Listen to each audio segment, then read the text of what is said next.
put you in the worst mood. P1 cleaner than your church shoes. Really point two just to hurt you. All red lamb just to tease you. None of these toys on lease to. Made your whole year in a week too. Main bitch out of your league too. Side bitch out of your league too. House so empty, need a centerpiece. 20 racks a table come from ebony. Cut that ivory into skinny pieces. Then she clean up.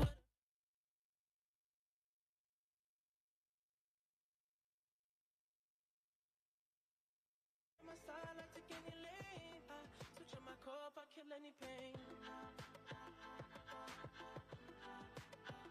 Look what you done. I'm a motherfucking star boy. Look what you done. I'm a motherfucking star boy. Every day a nigga try to test me. Every day a nigga try to end me. Pull off in the roadster SV. Pockets overweight getting hefty. Coming for the king, that's a far cry. I come alive in the fall time. The competition, I don't really listen. I'm in the blue moon song, bumping new edition. House so empty, need a centerpiece. 20 racks a table come from ebony. Cut that ivory into skinny pieces. Then she clean up with her face, man, I love my baby. You talking money, need a hearing aid. You talking about me, I don't see a shade. Switch on my side, I take any lane. Switch on my core if I kill any pain. Look what you done. I'm a motherfucking star boy. Look what you done. I'm a motherfucking star boy. Let a nigga bracket, legend of the fall, took the year like a bandit. Bought mama a crib and a brand new wagon. Now she hit the grocery shop looking lavish. Star Trek roof in the Wraith the Con. Girls get loose when they hear the song. 100 on the dash, get me close to God. We don't pray for love, we just pray for cause. House so empty, need a centerpiece.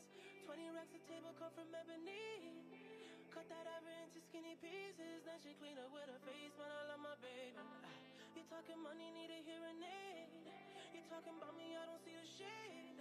Switch on my side, I take any lane. Switch on my core if I kill any pain. Look what you done. I'm a motherfucking star boy. Look what you done. I'm a motherfucking star boy. Look what you done. I'm a motherfucking star boy. Look what you done. I'm a motherfucking star boy.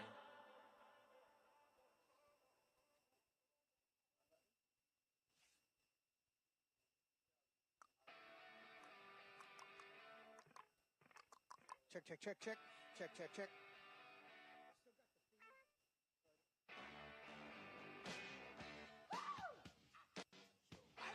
Check, check, check, check, check, check, check, check. You got to let me know. Should I stay or should I go?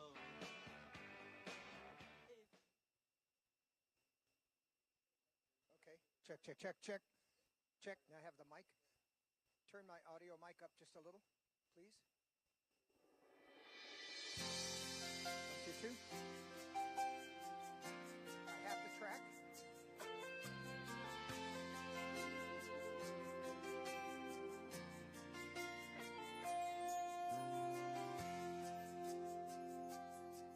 One, two, two, two, two, check.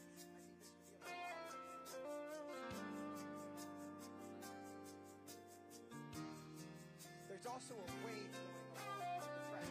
It's like a wave. Ask him why.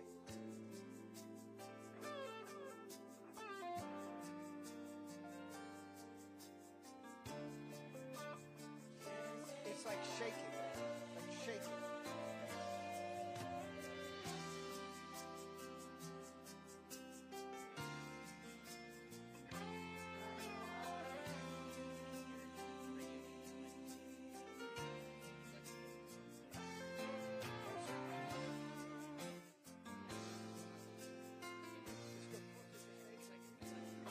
check. Check, check, check, check.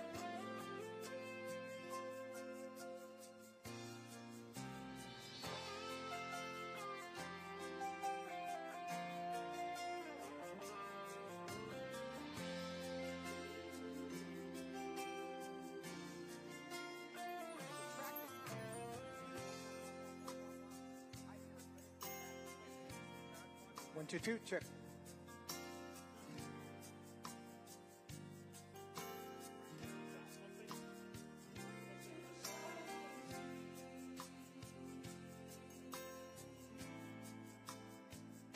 One.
One, two, two.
Sunday morning, man, she woke up fighting mad,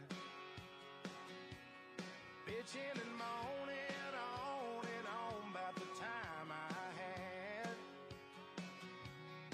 And by Tuesday, you could say that girl was good as gone. And then when Thursday came around, I was all alone. So I went for a drive to clear my mind, ended up at a shell on I-65. Then I won $100 on a scratch-off ticket, bought 2 12-packs and a tank of gas with it. She swore they were a waste of time, all, but she was wrong. I was calling number 5 on the radio station, won a 4-day, 3-night beach vacation. Deep sea senorita fishing down in Panama. And I ain't gotta see my ex-future mother-in-law anymore. Oh Lord, when it rains, it pours.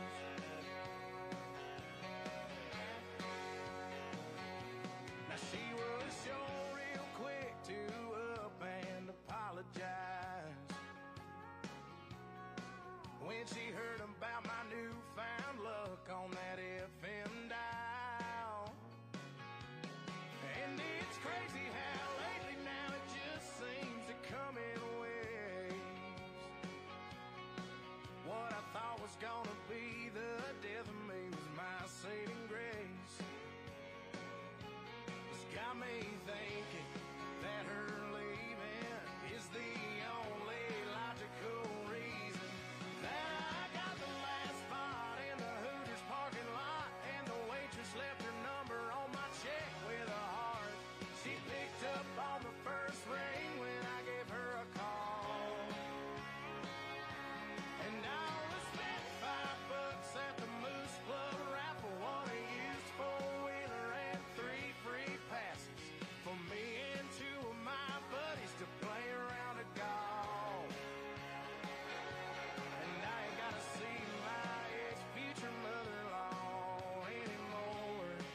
Oh Lord, when it rains, it pours. When it rains, it pours. I've been on one hell of a redneck road for 3 weeks now. And it all started on the day that she walked out. Then I won $100 on a scratch-off ticket, bought 2 12-packs and a tank of gas with it. She swore they were a waste of time, all, but she was wrong. And I was calling number 5 on the radio station, won a 4-day, 3-night beach vacation. Deep sea senorita fishing down in Panama. And I ain't gotta see my ex-future mother-in-law anymore. Oh Lord, when it rains, it pours.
let's take our time tonight.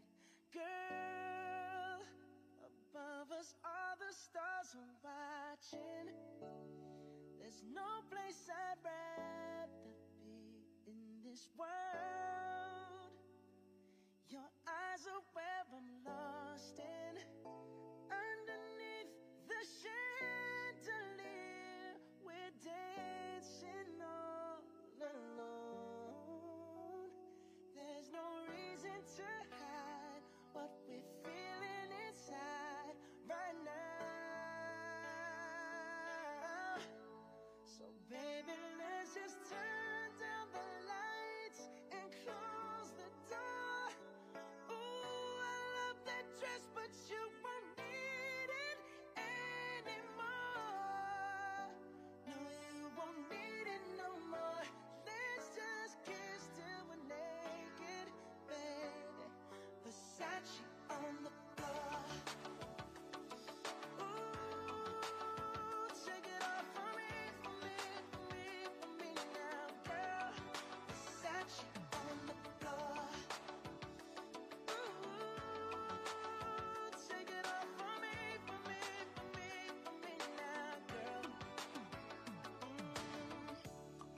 I'll unzip the bag and watch it fall while I kiss your neck and shoulders.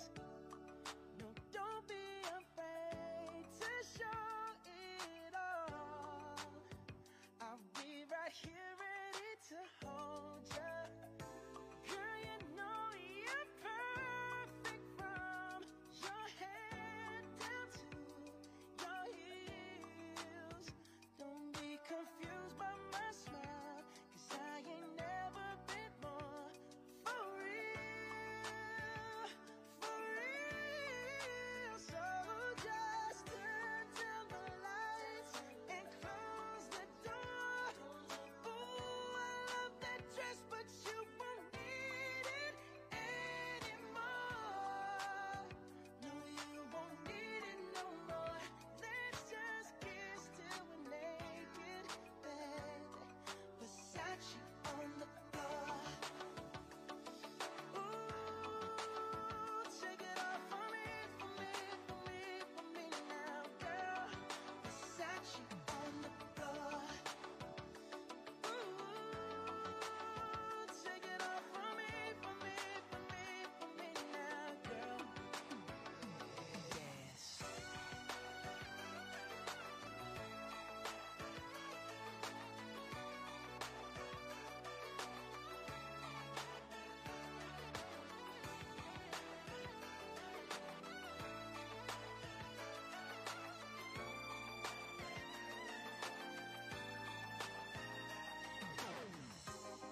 It's warming up. Can you feel it? It's warming up. Can you feel it?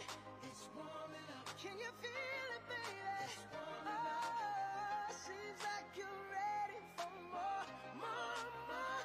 Let's just kiss till we're naked. Ooh, Versace on the floor. Hey, baby, take it off for me, for me, for me, for me now, girl. Versace on the floor. Oh, oh, oh. Take it off for me, for me, for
cheating when no one makes me feel like you do.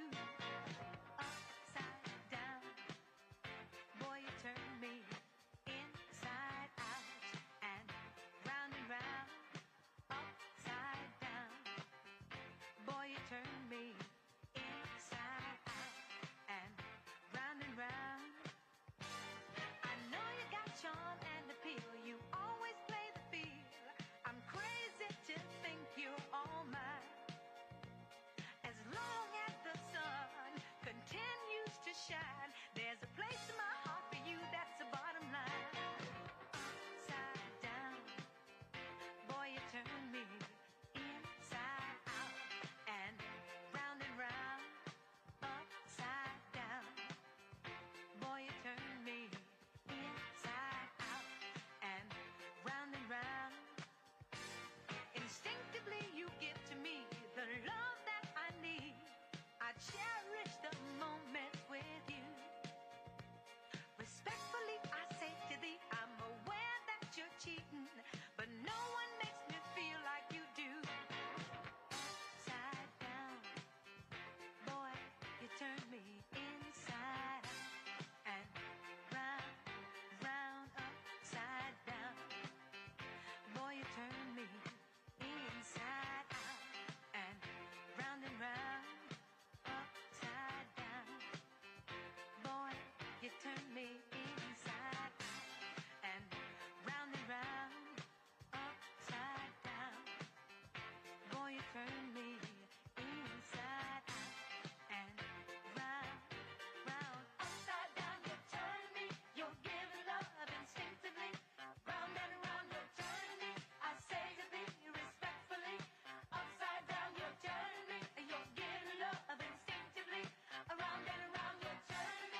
Ladies and gentlemen, singing the national anthem, Nashville-based vocal producer, singer, songwriter, Kylie Dean.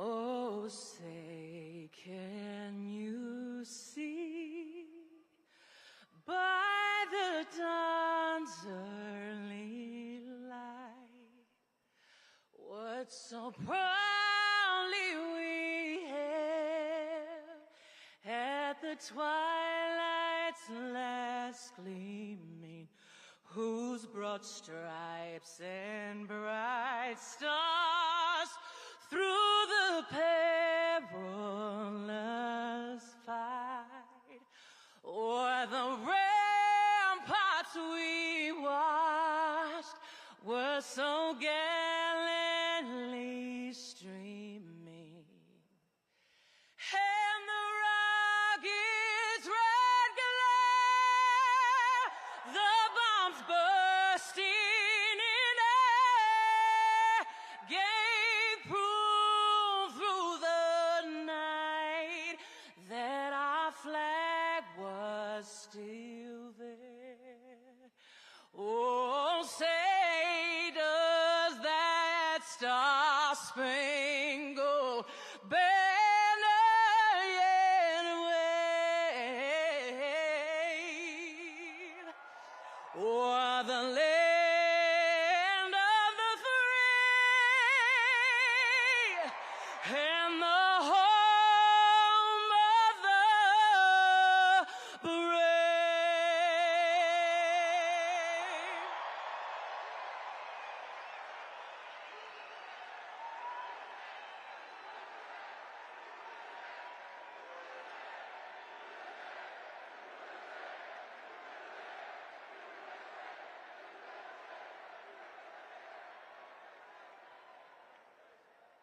Please welcome Girls Gone Bible, Angela Halili and Ariel Reitzma to the stage to lead us in an opening prayer.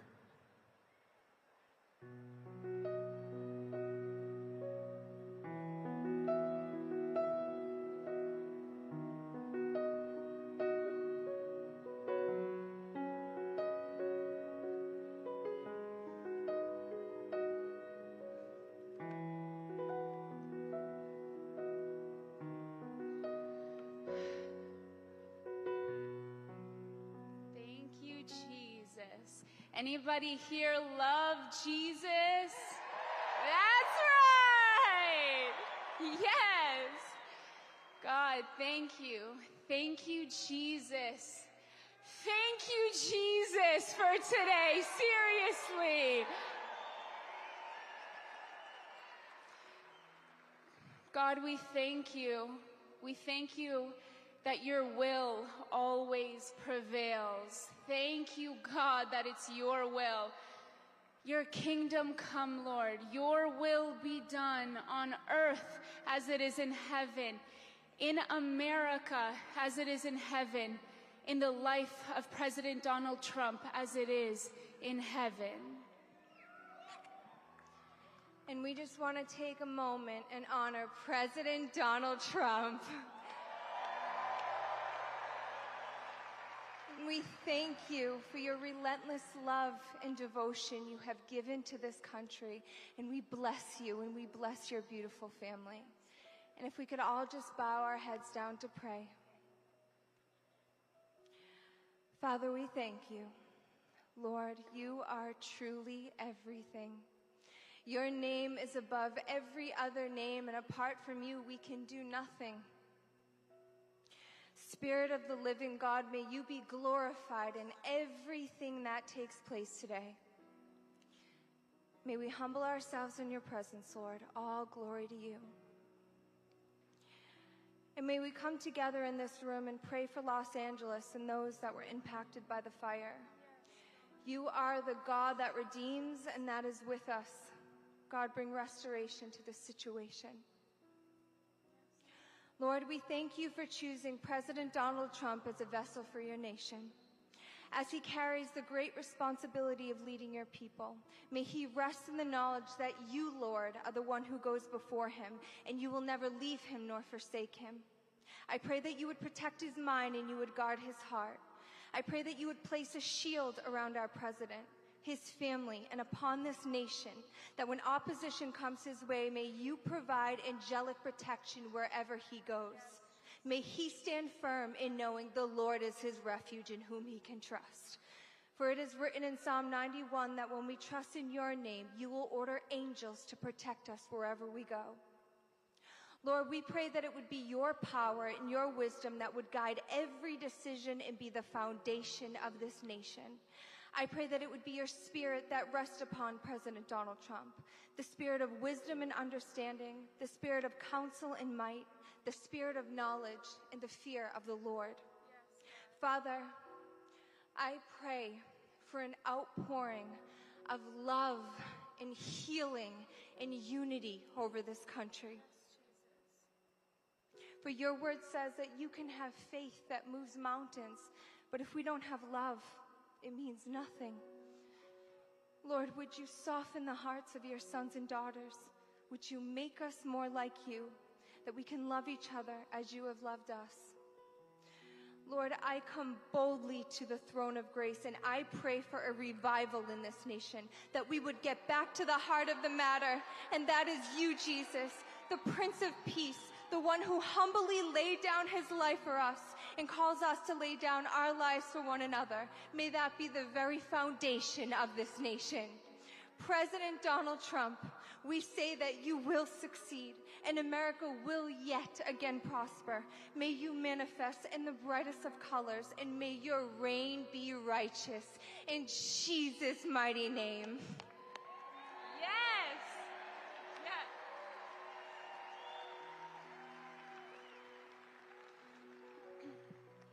Second Chronicles 7:14 says, "If my people who are called by my name will humble themselves and pray and seek my face and turn from their wicked ways, then I will hear from heaven and I will forgive their sin and I will heal their land."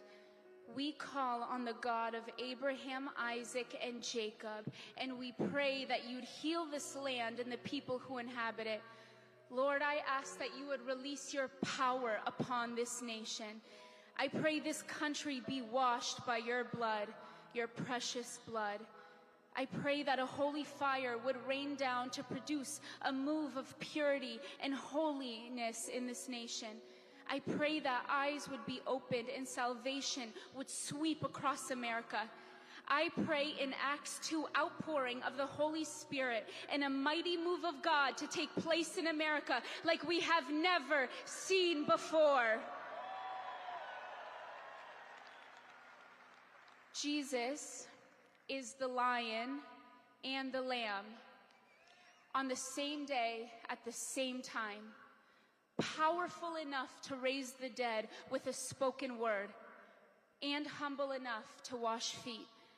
I pray that this would be the heart of America, powerful beyond belief, more powerful than any adversary, and with a true heart of humility to serve one another and provide for the poor, care for the sick, and bring justice to the oppressed. In Matthew 25, Jesus says, "For I was hungry, and you gave me something to eat. I was a stranger, and you invited me in. Whatever you did for one of the least of these brothers and sisters of mine, you did for me." I thank you, God, that this is not just a moral religion or a cultural belief, but this is worship of and relationship with the crucified and risen Christ. There's a throne in heaven, and it's not empty, it's occupied. The worthy is the Lamb that was slain, but he is standing. Jesus Christ sits on the throne in heaven, and he is completely unmoved by any sort of political power. You can't elect him. You can't impeach him. He is the King of glory. The King of glory, and he is worthy of your praise.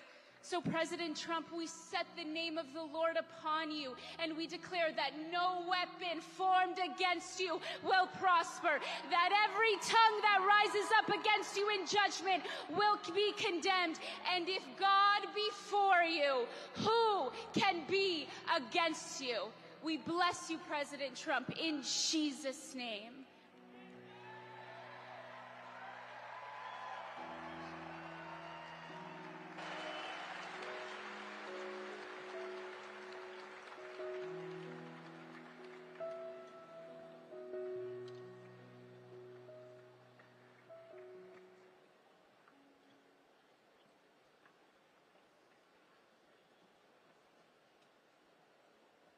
Please welcome to the stage American musician and singer-songwriter, Kid Rock.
Come on! Let's go! You ready to celebrate here tonight? Come on!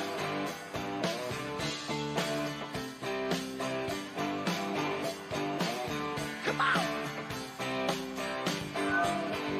It was 1989, my thoughts were short, my hair was long. Caught somewhere between a boy and man. She was 17 and she was 5 from in between. It was summertime in northern Michigan. Come on!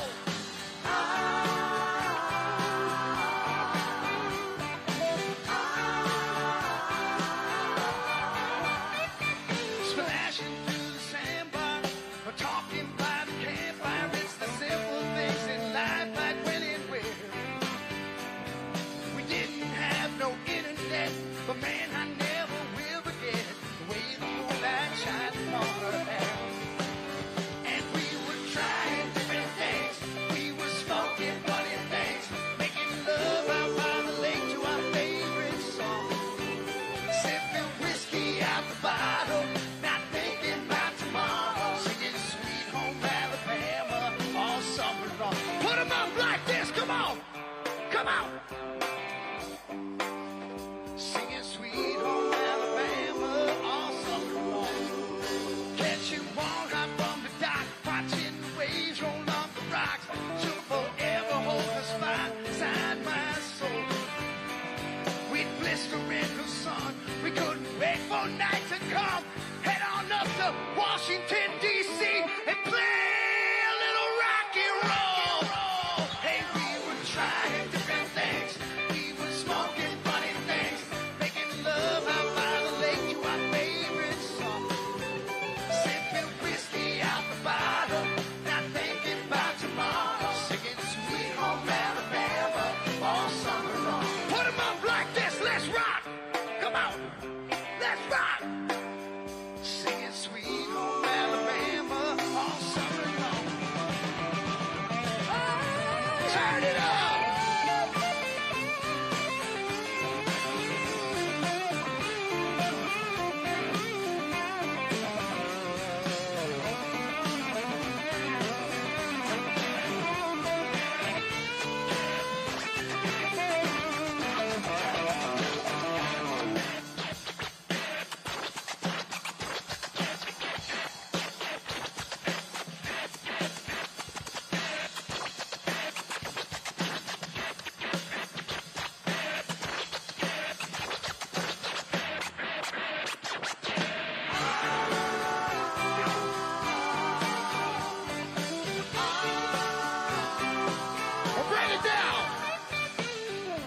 Well, welcome to the Make America Great Again Victory Rally!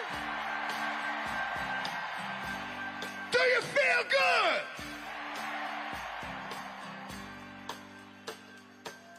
I have but one question for you. Is MAGA in the house tonight? All right. Before we bring it back up, we're going to bring it all the way down.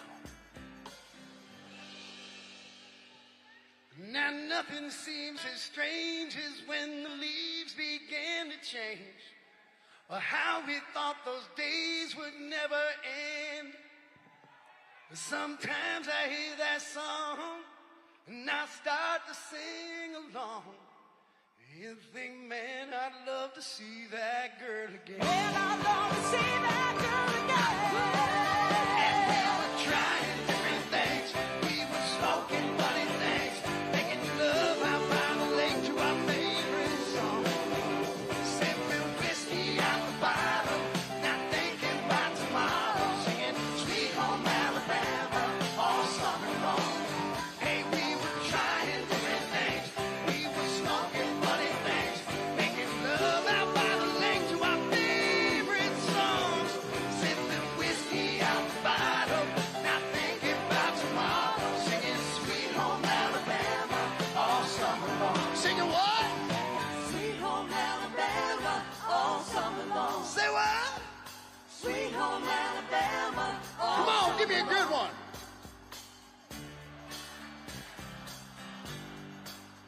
Singing Sweet Home Alabama all summer long. Singing Sweet Home Alabama all summer long.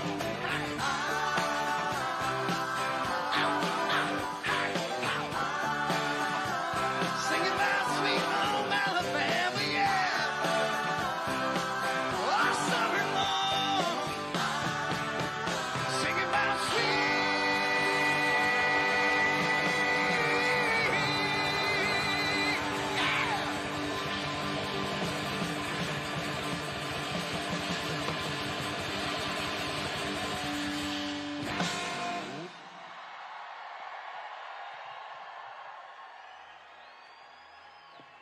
Hello, everyone.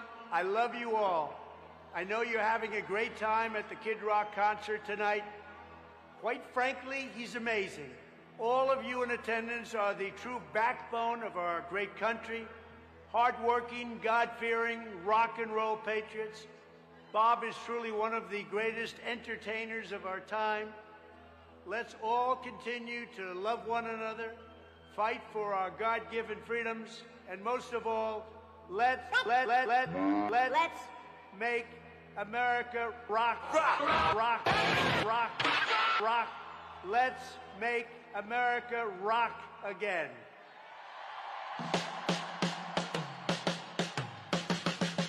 Oh, we the people, in all we do, reserve the right to scream, screw you! Hey, yeah.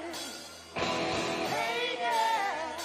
Wear your mask, take your pills, now a whole generation's mentally ill. Hey, yeah. Hey, yeah. But COVID's near, it's coming to town. We gotta act quick, shut our borders down. Joe Biden does, the media embraces. Big Doc does it, and they call him racist. We the people.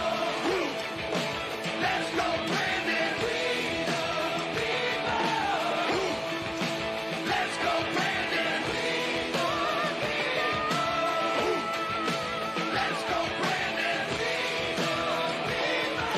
Standing up and standing tall, 'cause it's all for one, and it's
If there's one thing I want you to take away from this show tonight, it's not a t-shirt or the ringing in your ears from your favorite song.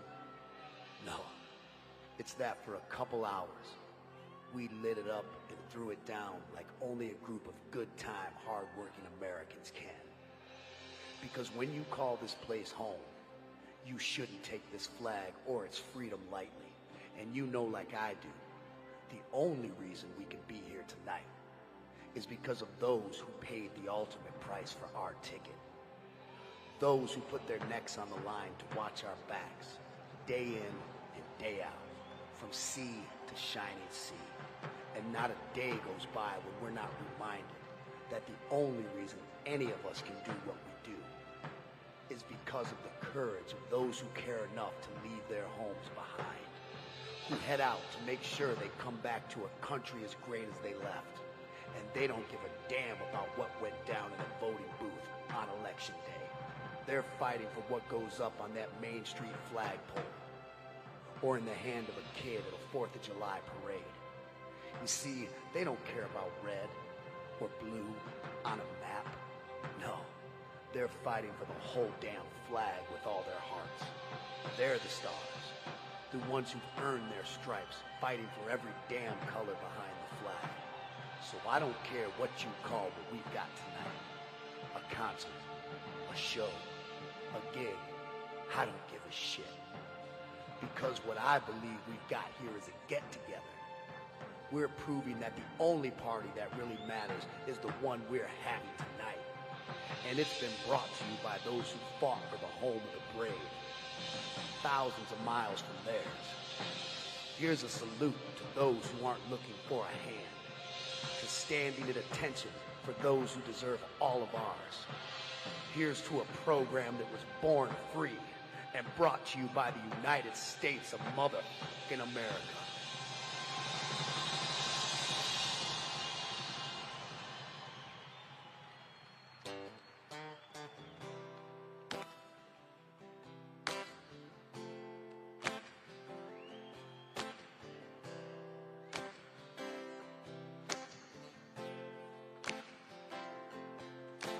Midnight riding in my old two-seater, rolling down the boulevard. Headlights shining on rusty fences as I pass the rail yard. Black leather jacket on a Friday night, fire up the lighter and a lucky strike. Radio saying take a walk on the wild side. It has got me feeling like oh, oh. Got me feeling like oh, oh, oh, oh. And go wide open, it's a pedal down kind of theme. A little bit of Motown smooth, a little Memphis blues, a sweet emotion that's raining all over me. Give me that heart, give me that soul, give me that heart, give me that soul. American rock and roll.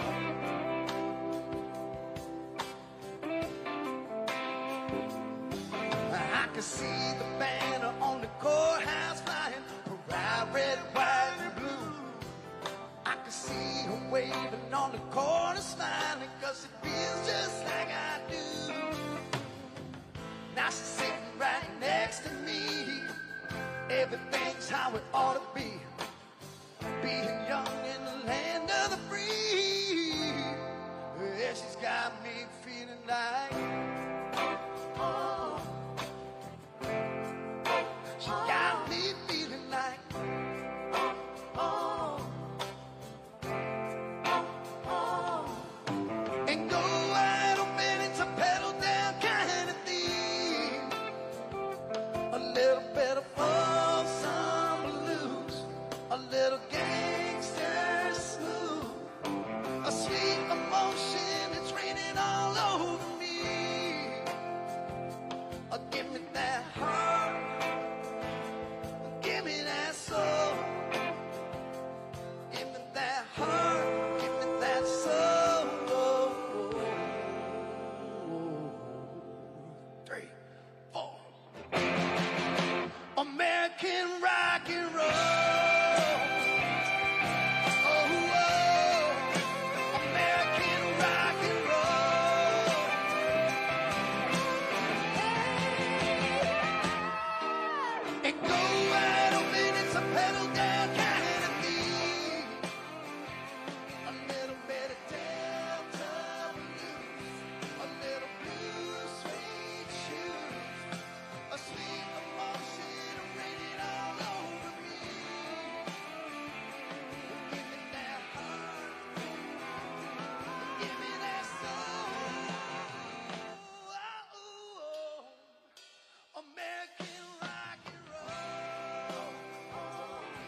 We just came to get on down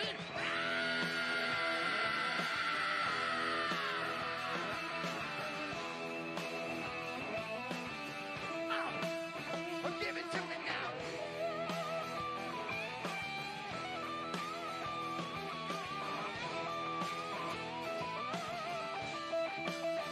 Let me hear you say yeah. Come on and say yeah. Rock on! Where my people at? We hold these truths to be self-evident, that all men are created equal. And if you think that's worth fighting for, then say fight, fight, fight, fight, fight, fight, fight, fight, fight, fight. Woo! Got you on the chain.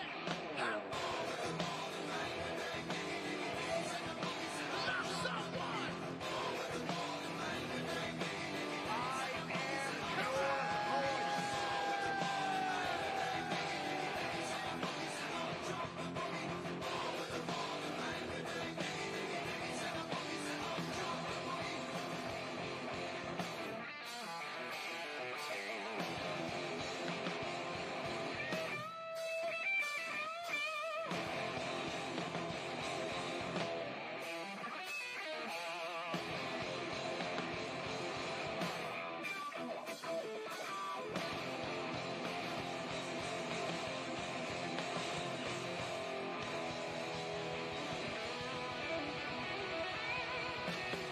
Thank you so much. God bless you all.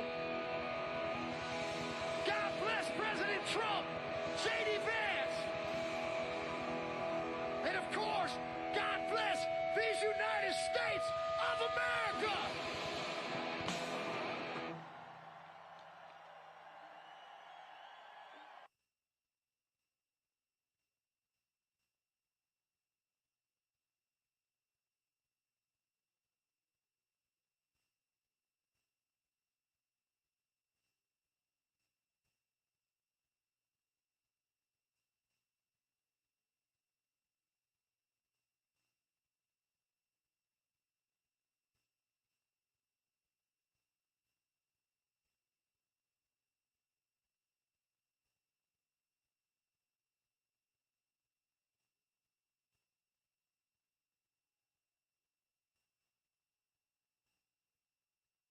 Please welcome to the stage Puerto Rican singer and rapper Anuel A.A.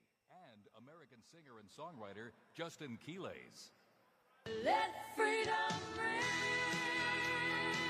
let the white dove sing, let the whole world know that today is the day of a reckoning, let the weak be strong. Good afternoon, D.C. Good afternoon, world. First off, I want to thank President Trump for having us here. I speak on behalf of all the Spanish community. I'm so happy that everybody, the whole Spanish community, it wasn't that like we just spoke and they really voted for they didn't win for no. A lot of people went against us once we spoke for Trump on Trump's behalf. And I'm so happy now that they saw the results and that everybody ignored a lot of attacks that Trump was receiving. Everybody was trying to dirty his image, and all that was in vain. I want to thank my Spanish community. We stood tall, we stood together. Now we have the strongest president of all time taking care of us. I know this 4 years is going to be one hell of a run. I know he's going to do a lot of great things for the whole Spanish community. Especially, we're going to make America great again. I just want to make this super clear. Trump is the strongest president that we've ever had. And I'm just happy we in good hands. There's nothing better than to have a strong president taking care of the strongest nation in the whole world. Hello, America. Hello, Washington. So you're probably wondering what these two Puerto Rican artists are doing here. Well, it all started in Georgetown, Pennsylvania, during the president's campaign, where we show our support to the president and made sure our Latino community came through and showed lots of love to Mr. President Trump so we can get that W. I'm glad to be here just like everybody else up here. I always say I love President Trump because he's not a puppet, you know? I love that about him. And this was my first time voting for any president in the United States, so, you know, first time voter, so I'm glad I give that vote to Mr. Trump, and me and Anuel AA are here supporting. Que viva Puerto Rico, and let's make America great again! Congratulations, President Trump.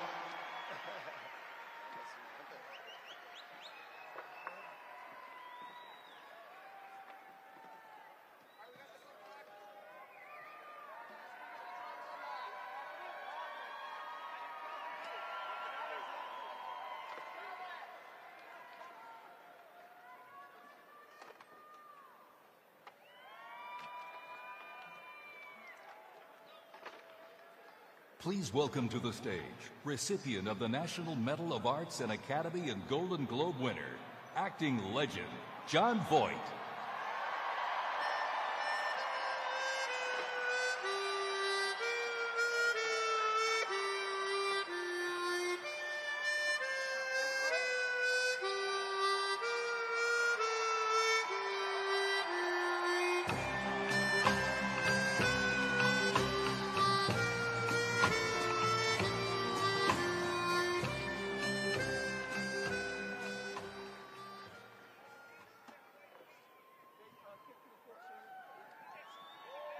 Hi, everybody.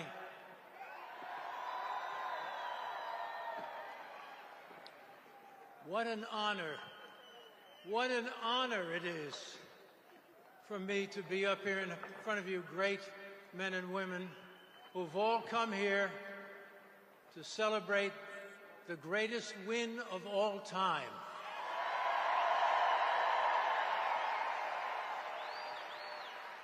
The greatest win of all time.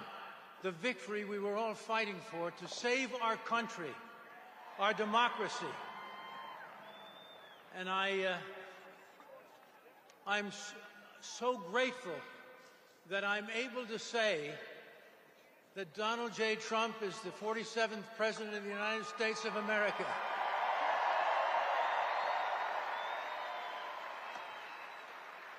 And now he will make America thrive again. He will make America great again, safe again. And we, the people, will honor our flag again. The red, white, and the blue, and for which it stands, one nation under God, with liberty and justice for all.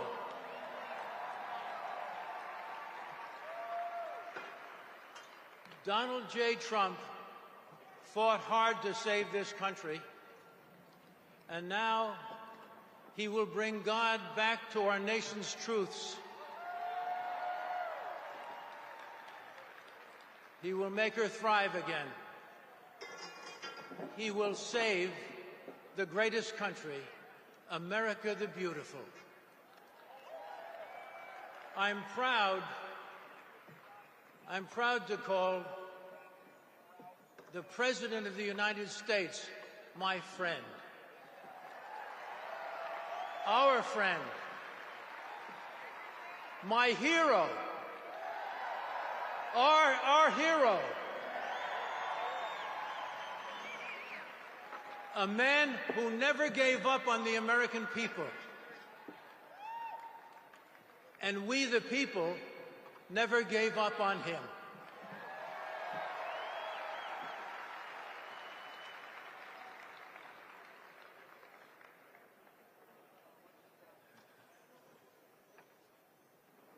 God bless Donald Trump. And may God watch over him, and may he be sworn into the White House with the blessings of the Almighty. God bless. God bless everybody. It's great to be with you. Much love. I love you.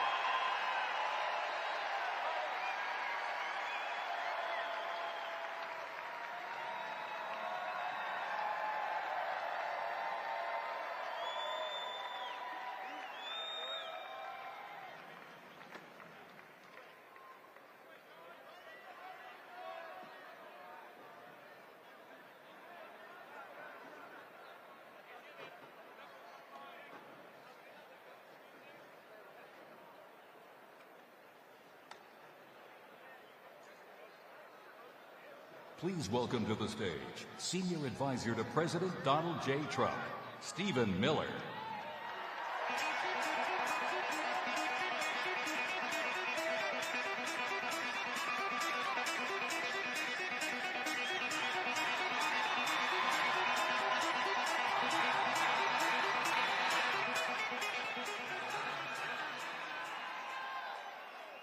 In just one more day,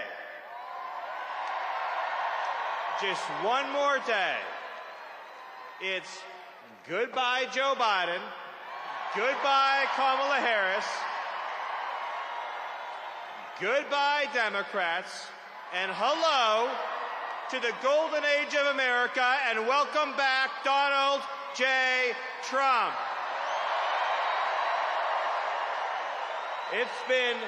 It's been 4 long years. It's felt like 400 years. 4 years of weakness. 4 years of humiliation and embarrassment. 4 years of persecution. 4 years of inflation, poverty, incompetence. 4 years of betrayal. 4 years of wide open, undefended, unprotected open borders. But tomorrow, at 12 p.m., that's all going to end. Because after 4 years of fighting, after 4 years of struggle, after 4 years of pain, and yes, suffering, after 4 years of trials, we are now at the dawn of our greatest victory. And each and every one of you shares in this victory.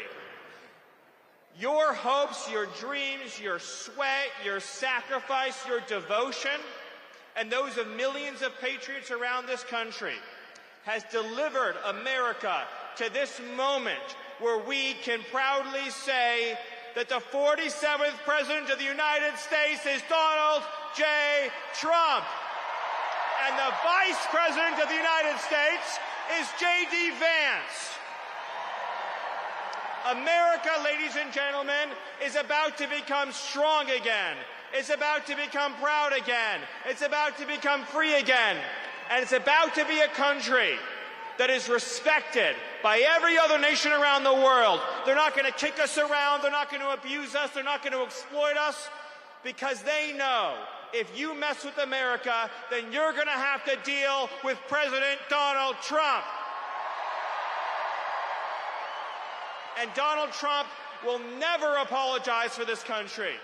Donald Trump will never, ever, ever allow other countries to dictate to us, to tell us how to run our economy, to tell us how to police our borders. Because Donald Trump believes in 2 simple but powerful words, and those words are America first. Let me remind you of all that transpired to arrive us at this moment. The Democrat Party and the radical left did everything in their power to try to put President Trump in jail.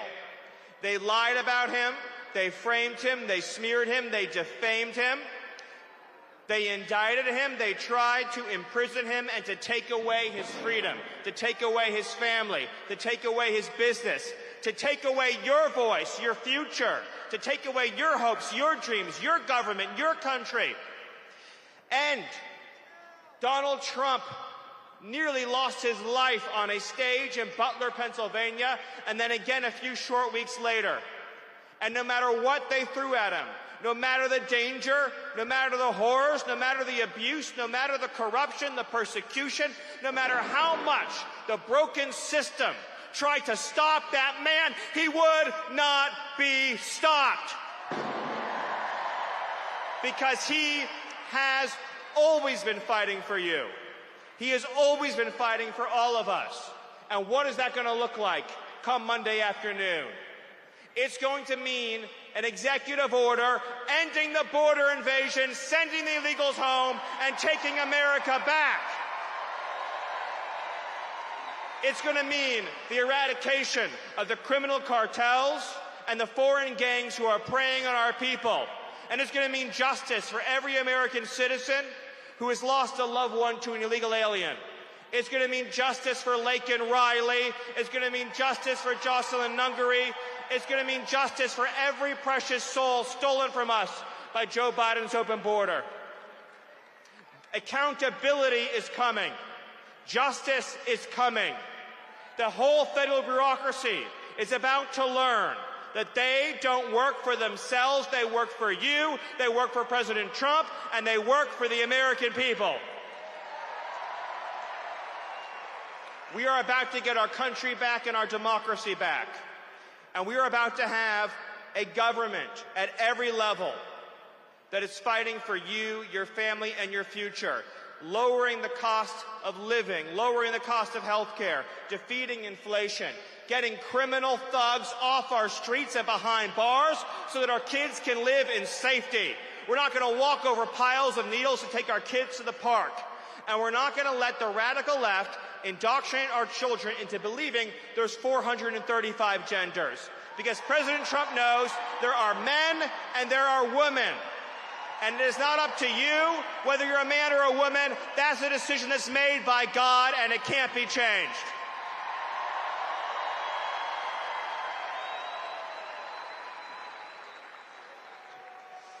So I ask all of you to embrace this moment for all it represents and everything it means. It's about the triumph of the everyday citizen over a corrupt and broken system.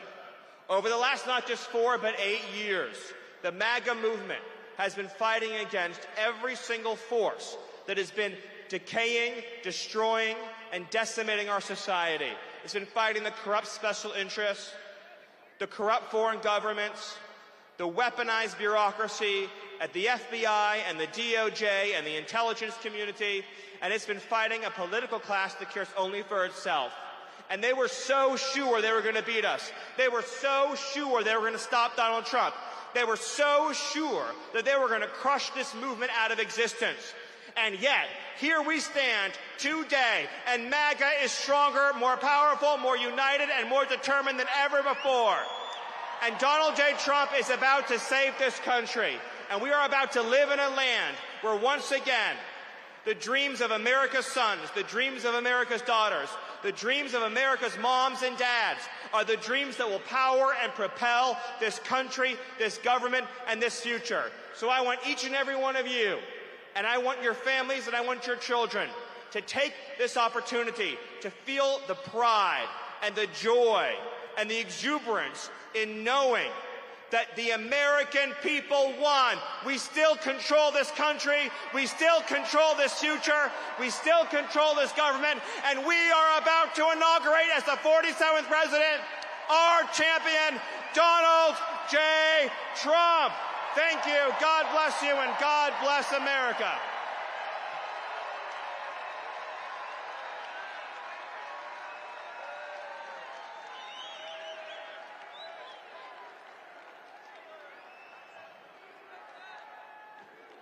Please welcome to the stage journalist, political commentator, media personality, and host of The Megyn Kelly Show, Megyn Kelly.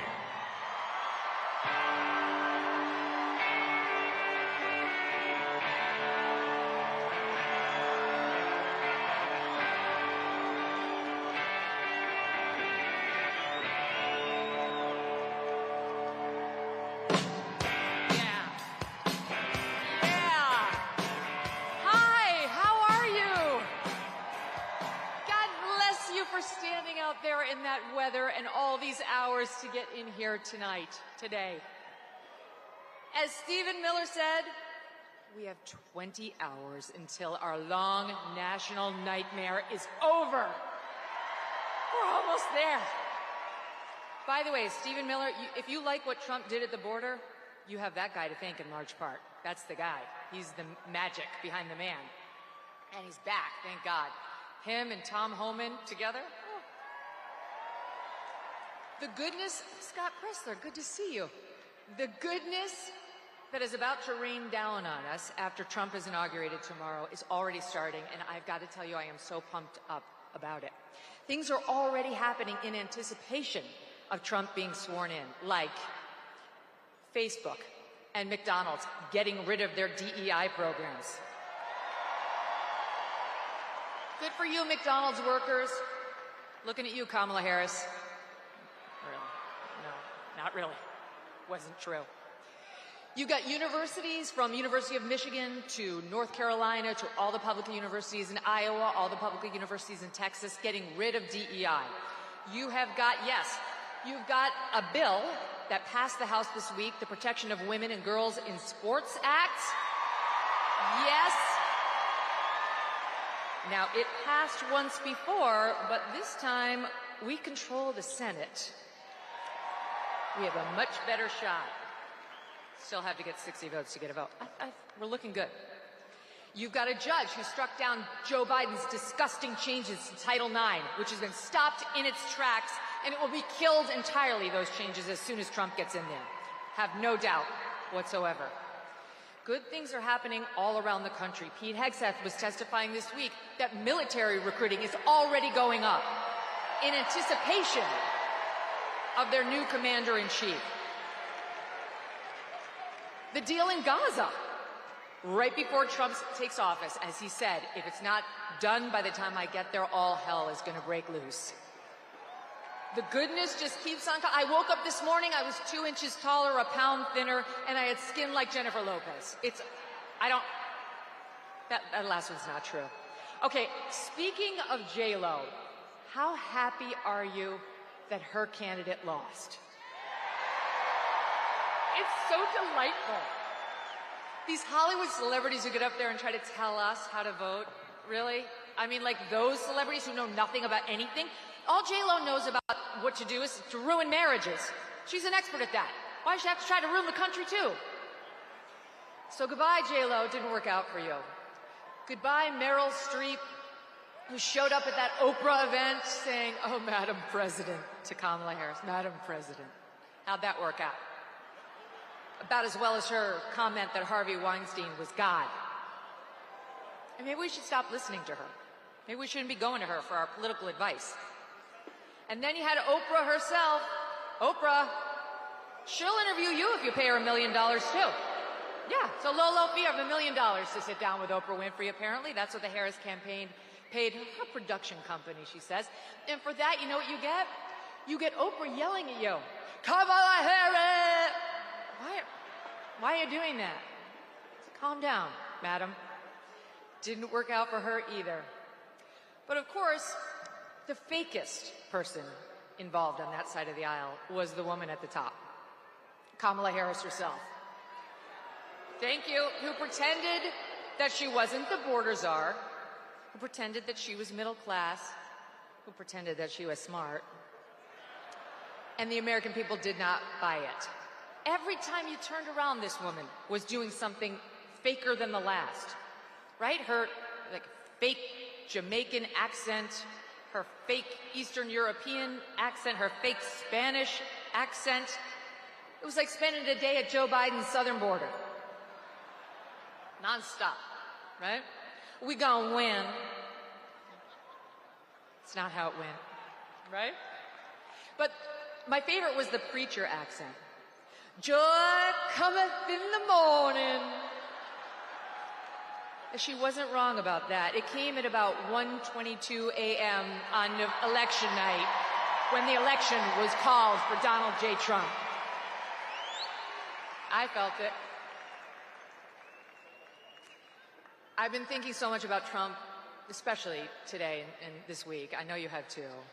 Praying for him, praying for his family, thankful to them. I mean, think about it. I interviewed Trump about a year plus ago and asked him, why are you doing this? You could be in Scotland, you could be at your golf courses. It's because he loves the country. And he wasn't done yet. And we're not done with him. So God bless him and the family for making this sacrifice and doing public service. Same with J.D. Vance and the cabinet members, all of whom need our prayers and support. But I'm also thinking of all of you. I'm thinking about you. I'm thinking about Americans who got us here. Because the things that Trump is accomplishing already, some of the things I mentioned in anticipation of him taking office, that ball got rolling, yes, with Trump, but also with regular American people who stood up here, there, and everywhere to make a difference in their own communities. I'm thinking about people like Jody Shaw. You probably don't know that name. But Jody Shaw was an administrative worker at Smith College. She didn't make a lot of money, single mom, 2 kids. And in late 2020, early 2021, she had had it with the DEI nonsense at Smith. So she made a Facebook video and she posted it. And little Jody Smith, who is sweet and quiet and not one to shake the tree, said, I don't want to be forced to talk about my race at work anymore. I don't want to be told that I have implicit bias because I'm white. I don't want to have to enforce segregated dorms. Please stop making me do this. And Smith unleashed holy hell on her. Smith, this super tolerant college, okay, made it, she alleged later, untenable for her to stay. She got forced out of her job. And I'm honestly not sure whether Jody's fully recovered. So she got hurt. And she got hurt for all of you and for us and for the rest who are at Smith. She's a hero. Jody Smith is a genuine hero for doing this. But it wasn't just Jody.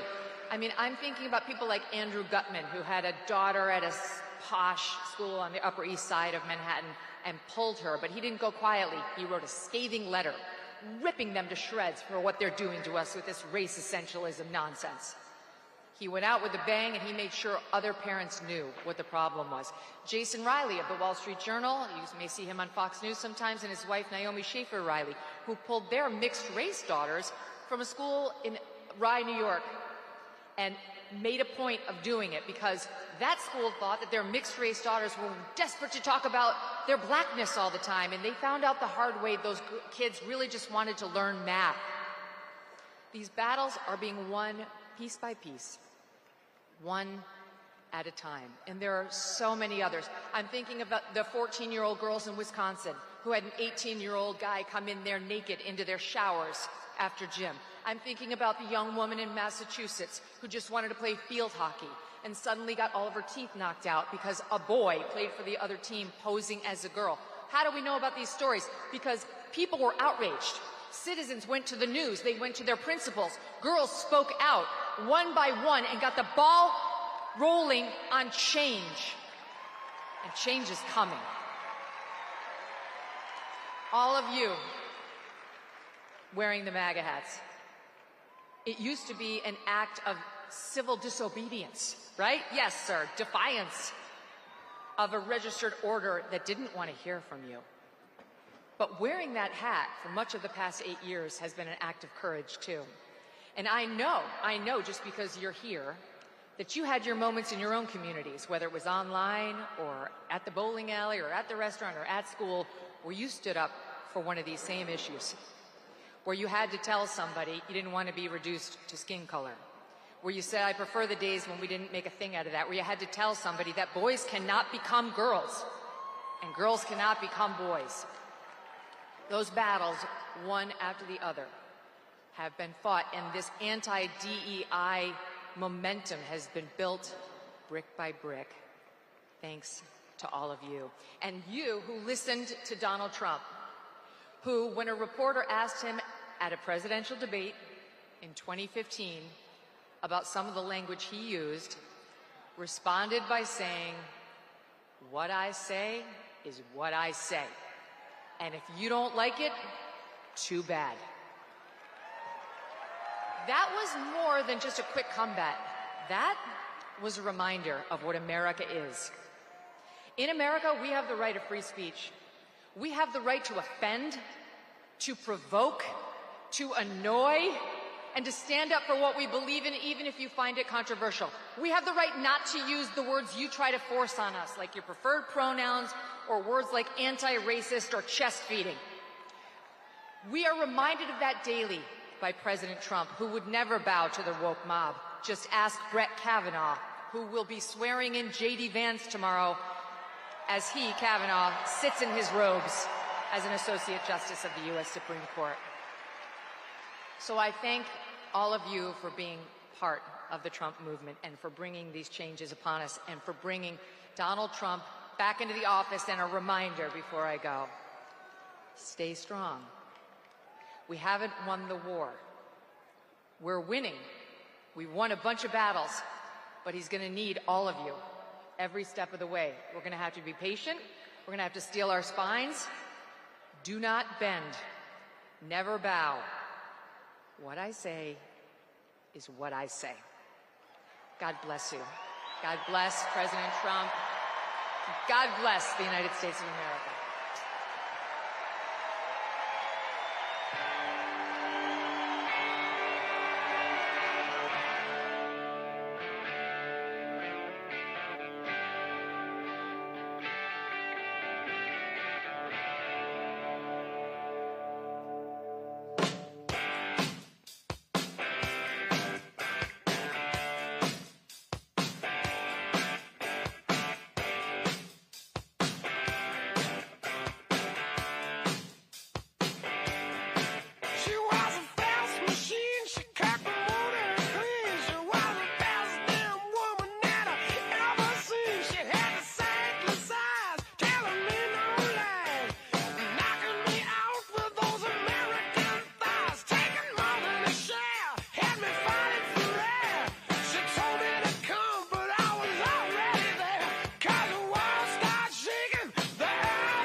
Please welcome to the stage, founder of the Witkoff Group and the next special envoy to the Middle East, Steve Witkoff.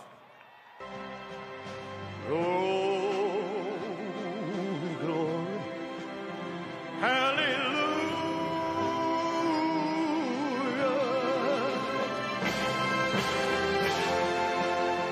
Glory, glory, hallelujah.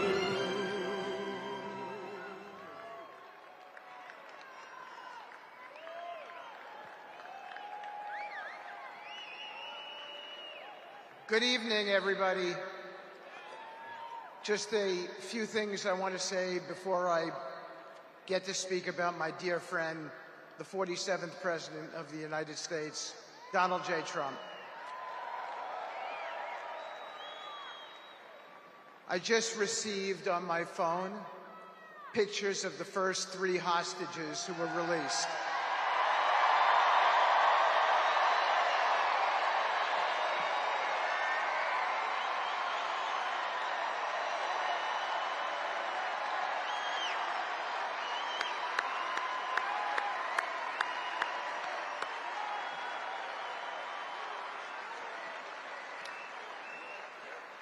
We had a great team, but it doesn't happen without Donald J. Trump. The president was responsible for this release, and we all owe him a debt of gratitude, as do all the families. Mr. President, distinguished guests, and my fellow Americans, today we celebrate not just the inauguration of President Donald J. Trump, but the enduring values of American strength and leadership and the vision that he represents. Over the years, I have had the privilege of witnessing firsthand the qualities that define President Trump, not just as a leader, but as a man.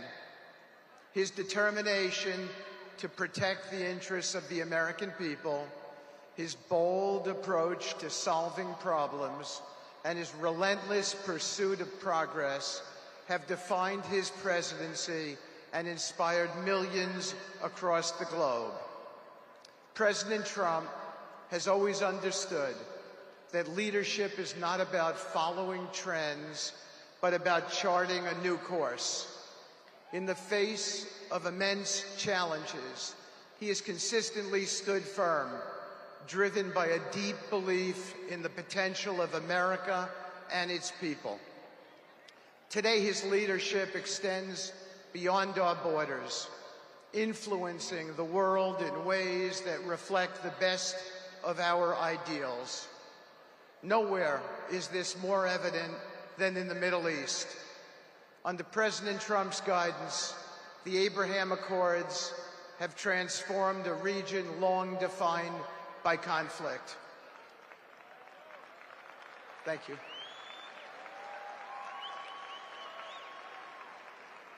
These historic agreements have brought together nations that once stood divided, fostering cooperation, trade, and understanding. The Accords are a testament to the President's belief that peace is achievable when we approach challenges with strength, clarity, and a shared vision for the future. As the special envoy to the Middle East, it is my honor to carry forward this mission on behalf of the President. Thank you. The work we do in this region is not just about diplomacy. It is about creating a legacy of hope, stability, and opportunity. The Middle East is home to extraordinary potential, and through President Trump's leadership, we are unlocking that potential in ways that benefit the region and the entire world. President Trump's achievements are not just a reflection of his policies, but of his core principles. He has always stood for religious freedom, human dignity, and the belief that every individual deserves the chance to succeed, His efforts have strengthened alliances, encouraged economic growth, and ensured that America remains a trusted partner on the global stage. Mr. President, your vision for the Middle East is a reminder that true leadership is about results. You have shown that even in the face of skepticism, progress is possible when we approach challenges with boldness and resolve. The Abraham Accords are not just agreements. They are a blueprint for a future where peace is not the exception, but is the expectation. As we look ahead, the challenges remain significant, but so do the opportunities. Under your leadership, Mr. President, we will continue to expand the circle of peace, strengthen partnerships, and promote prosperity across the world. This is a cause worthy of our efforts, and I am deeply honored to play a role in advancing your vision. I am reminded of the words of Abraham Lincoln, who said, "I am a firm believer in the people. If given the truth, they can be depended upon to meet any national crisis. The great point is to bring them the real facts." Mr. President, you have always trusted the American people with the truth, even when it has been difficult.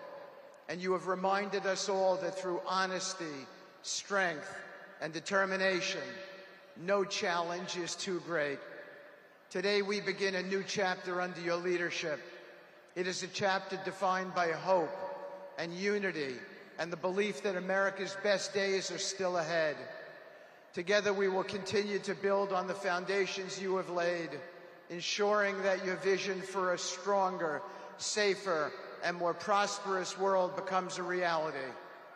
May God bless you, Mr. President. May God bless the United States of America, and may He guide us all in the pursuit of peace and progress. Thank you. Thank you.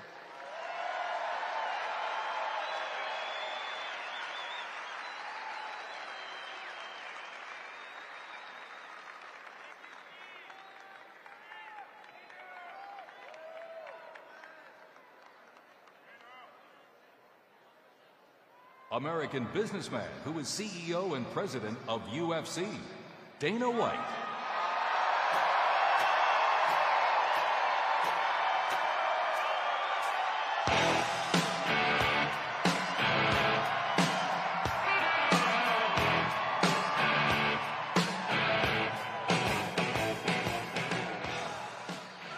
Ladies and gentlemen, good afternoon.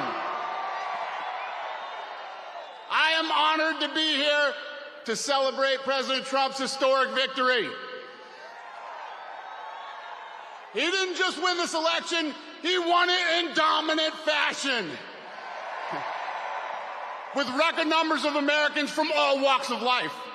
Not only did he win the Electoral College by 86 points, but President Trump was the first Republican candidate in 20 years to win the popular vote. He also made major gains among traditionally Democrat voters by increasing his support with Latin, Asian American, Black, and young voters. So what does that tell us? Democracy is alive and well in this country.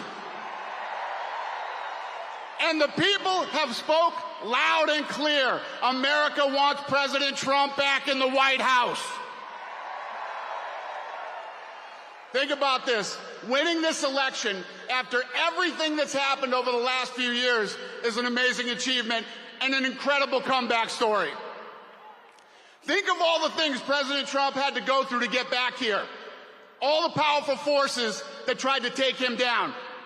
The mainstream media, partisan prosecutors, assassins.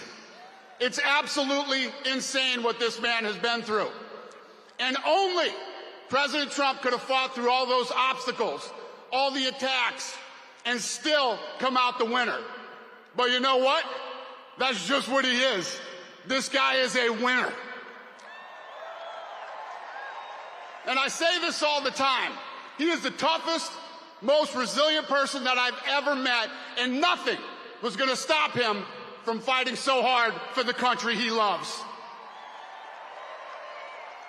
He embodies what being an American is all about. We are the toughest, most resilient people on earth.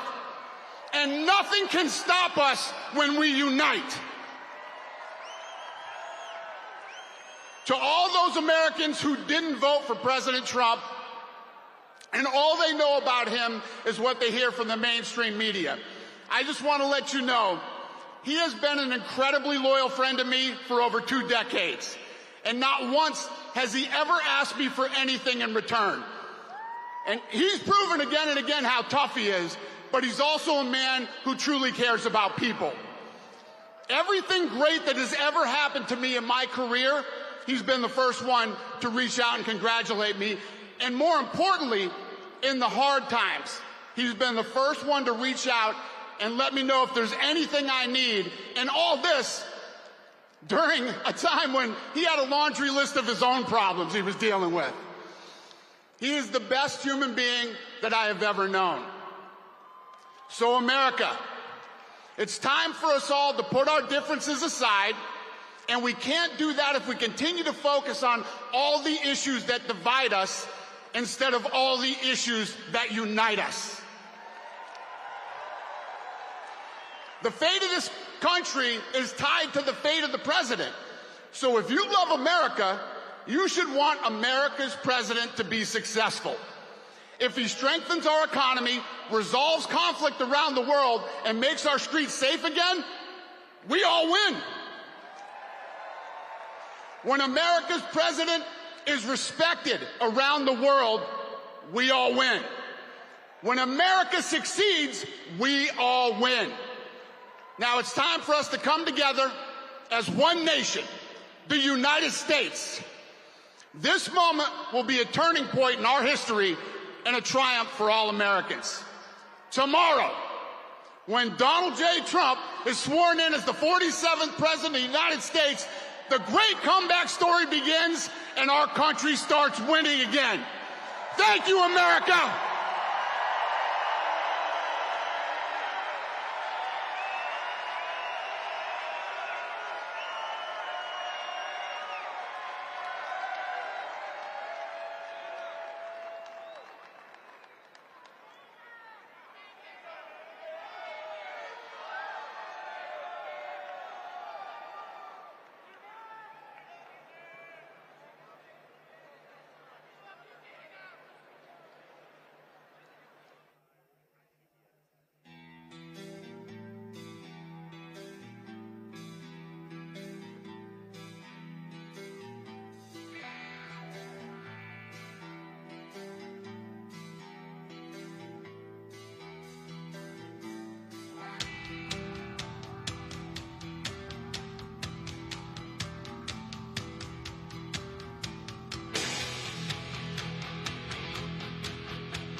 Please welcome to the stage members of the First Family, Don Jr., Eric, and Laura Trump.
love you too.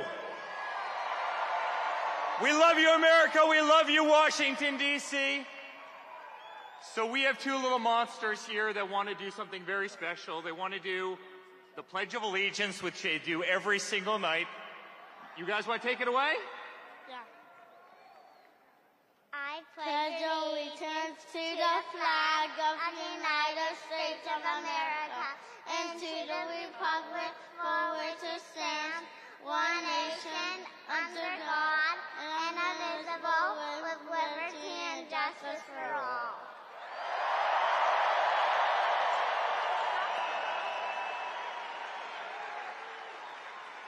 That's real America, ladies and gentlemen. That's America. That's what we love about this country. And guys, we as a family love you so much. This is the greatest political movement ever created. And you know what, guys? They tried to stop him. They tried to indict him. They tried to take him down. They raided his home. They went after his children. They tried to bankrupt him. They tried to imprison him. They did everything they could to stop this movement, and they failed. And here we are in Washington, D.C. on this beautiful day, and Donald J. Trump is about to take back the White House.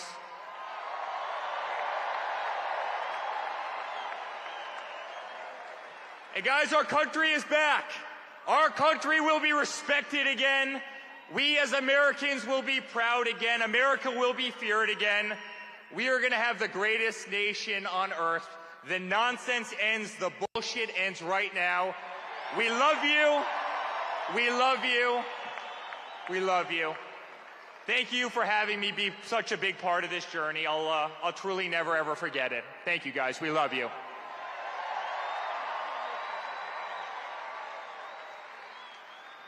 Ladies and gentlemen, less than 24 hours from now, we will call Donald Trump President of the United States of America.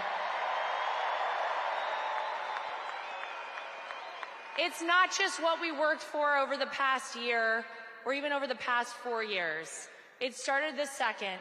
A bold, brash businessman from New York City came down the golden escalator in Trump Tower 9.5 years ago, and people said it was impossible.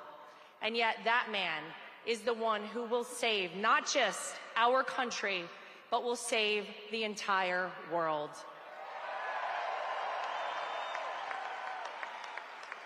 And so I just want to quickly say thank you. Thank you guys for continuing, despite all you heard out there, to believe in Donald Trump, to stand by our family throughout this fight. Thank you for trusting me to be your co-chair of the Republican National Committee. I hope I did you proud.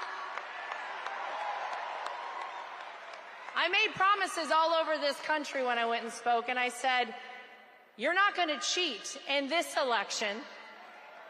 And they got upset when I said something around the lines of, if you are a person who wants to cheat in our election, we will find you, we will track you down, and we will prosecute you to the full extent of the law. So I said it louder next time. And this was a free, fair, and transparent election. And if there's one thing I am proud of, it's that we restored the American people's faith in our electoral system this election in 2024.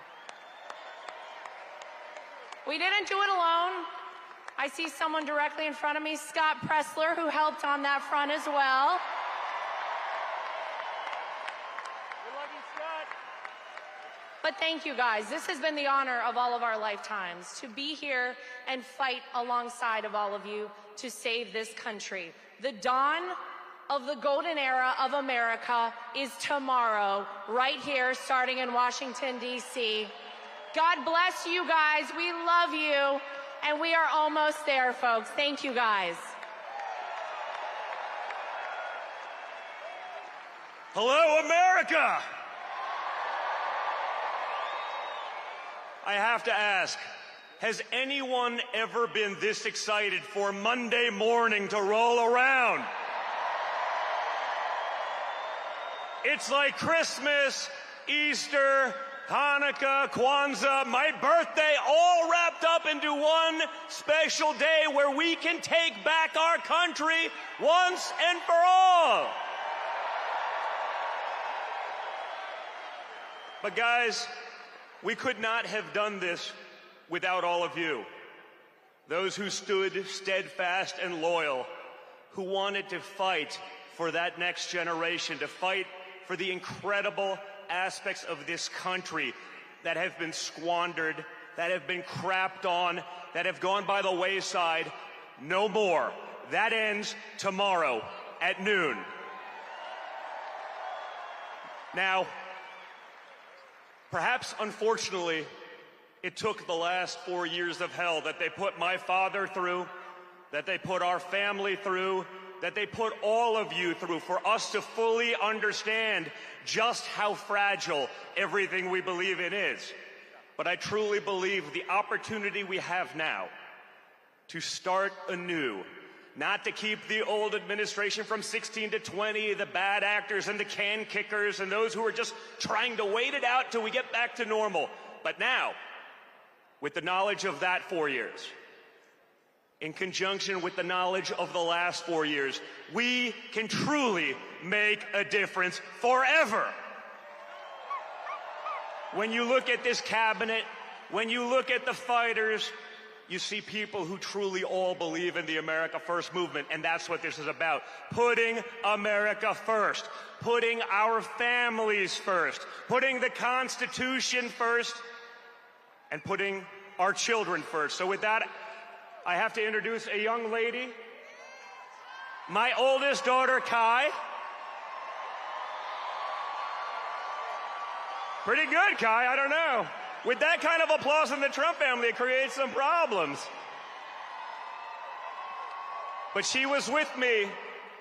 She was with me when we found out about my father, her grandfather, and best golfing buddy was shot. And she called me the next morning and said, "Dad, I must speak at the RNC this week. I don't care." And I said to her, "Are you sure you want, your first speech ever, you wanted to be in front of 50,000 people and tens of millions on TV?" And she goes, "I don't care." So I called my dad.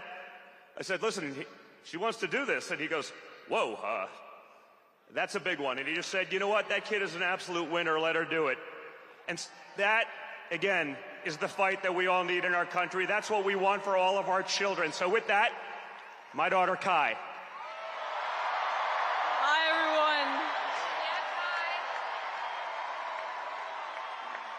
Thank you all for the support for the past decade, and we're looking forward to the next 4 years, and God bless America. Thank you. Thank you, guys. You are the best. No one will fight harder than my father for all of you. There is no more resilient man in the world than Donald Trump. Every time they tried to take him out, every time they said he was finished and we're moving on, he came back bigger, better, stronger than ever before. And this next 4 years, with this incredible team that we've assembled, is going to be the pièce de résistance. This is going to be it. We're going to win for all of you. So thank you, and God bless.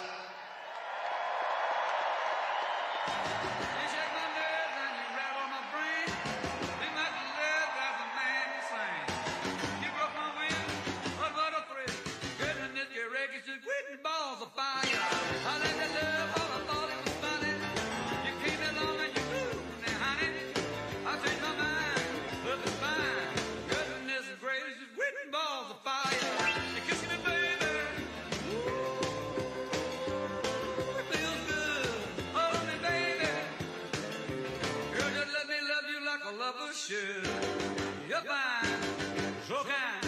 I'm gonna tell this world that you're mine. I took my nails and I put on my thumb. I'm real nervous, but it sure is fun. Come on, baby, it drives me crazy. The goodness gracious, whipping balls of fire.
the greatest, you can be the best. You can be the King Kong banging on your chest. You could beat the world, you could beat the war. You can talk to God, go banging on his door. You can throw your hands up, you can beat the clock. You can move a mountain, you can break rocks. You could be a master, don't wait for luck. Dedicate yourself and you go find yourself. Standing in the Hall of Fame. Yeah. And the world's gonna know your name. Yeah. Cause you burn with the burst flame. Yeah. And the world's gonna know your name. Yeah. And you'll be on the walls of the Hall of Fame. You can go the distance, you can run the mile. You can walk straight through hell with a smile. You could be the hero, you can get the gold. Breaking all the records they thought never could be broke. Yeah, do it for your people, do it for your pride. Are you ever gonna know if you never even try? Do it for your country, do it for your name. Cause there's gonna be a day when you're standing in the Hall of Fame. Yeah. And the world's gonna know your name. Yeah. Cause you burn with the burst flame. Yeah. And the world's gonna know your name. Yeah. And you'll be on the walls of the Hall of Fame. Be a champion. Be a champion. Be a champion. Be a champion. The walls of the Hall of Fame. Be students, be teachers, be politicians, be preachers. Yeah. Be believers, be leaders, be astronauts, be champions, be truth seekers. Be students, be teachers, be politicians, be preachers, yeah. Be believers, be leaders, be astronauts, be champions. Standing in the Hall of Fame. Yeah. And the world's gonna know your name. Yeah. Cause you burn with the burst flame. And the world's gonna know your name. And you'll be on the walls of the Hall of Fame. You can be the greatest, you can be the best. You can be the King Kong hanging on your chest. You can be a girl, you can beat the war. You can talk to God, go banging on his door. You can throw your hands up, you can beat the clock. You can move a mountain, you can break rocks. You could be a master, don't wait for luck. Dedicate yourself and you can find yourself. Standing in the Hall of Fame.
Music starts. That's what you want.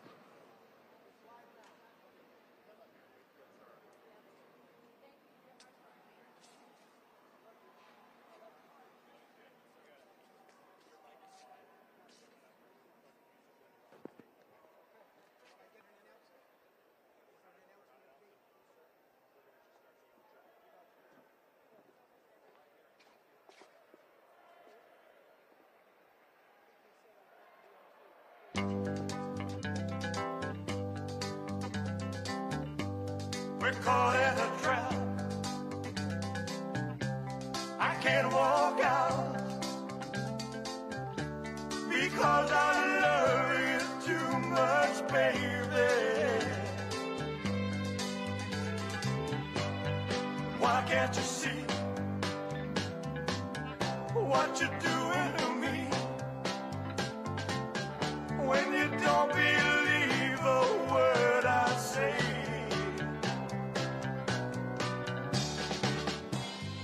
We can't go on together with suspicion.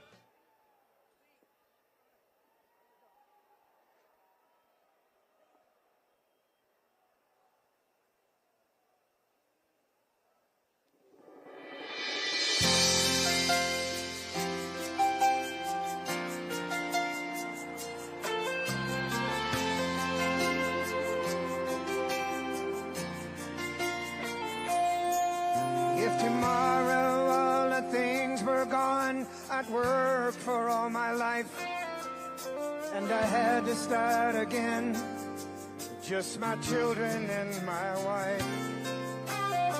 Thank my lucky stars to be living here today, 'cause the flag still stands for freedom, and they can't take that away.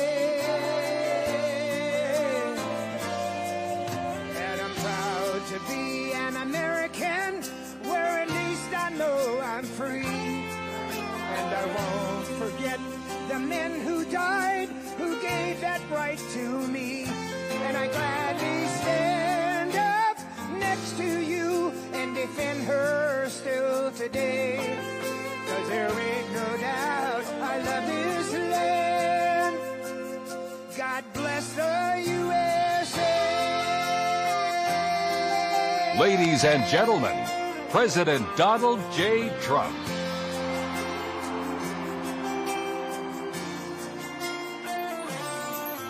From the lakes of Minnesota to the hills of Tennessee, across the plains of Texas, from sea to shining sea, from Detroit down to Houston and New York to LA. There's pride in every American heart, and it's time we stand and say that I'm proud to be an American, where at least I know I'm free. And I won't forget the men who died, who gave that right to me. And I gladly stand up next to you and defend her still today. 'Cause there ain't no doubt I love this land. God bless the USA.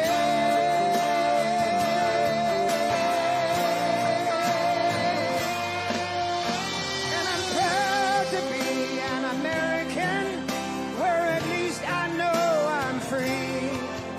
And I won't forget the men who died, who gave that right to me. And I gladly stand up next to you and defend her still today. 'Cause there ain't no doubt I love this land. God bless the USA.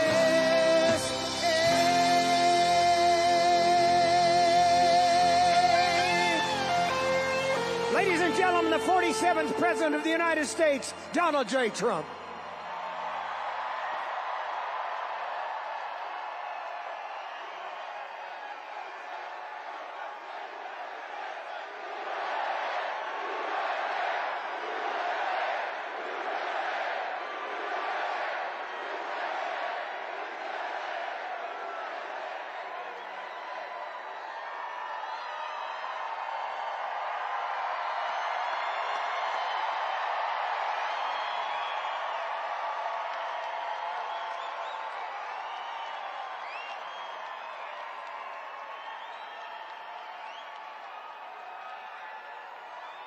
Well, thank you very much. Thank you.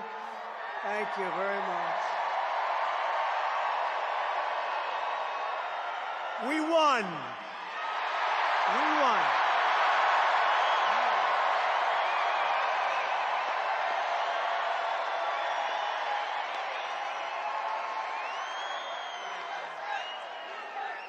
Thank you very much, everybody. What a good feeling. We like winning, don't we, huh? We're going to make our country greater than ever before. Hello, Washington, and hello, America. We're all over America.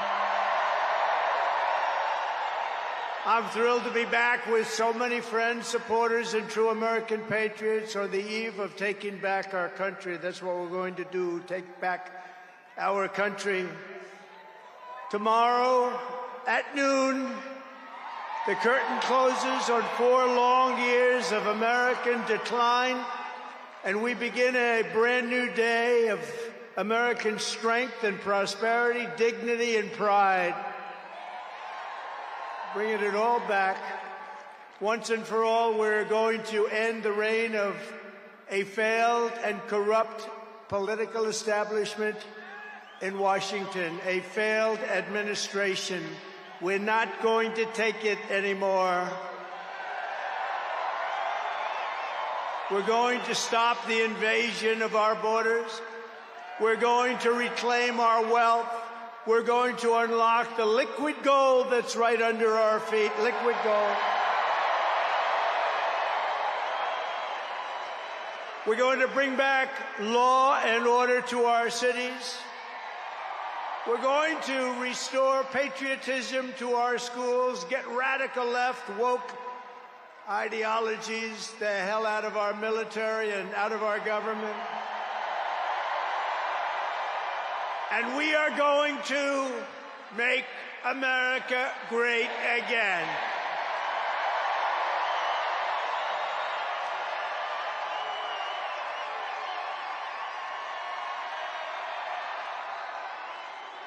I want to thank the tens of thousands of incredible men and women who have come from all over the nation to take part in this very special moment. And I just heard in watching some of the coverage that there are rallies like this taking place all over the country. People are happy.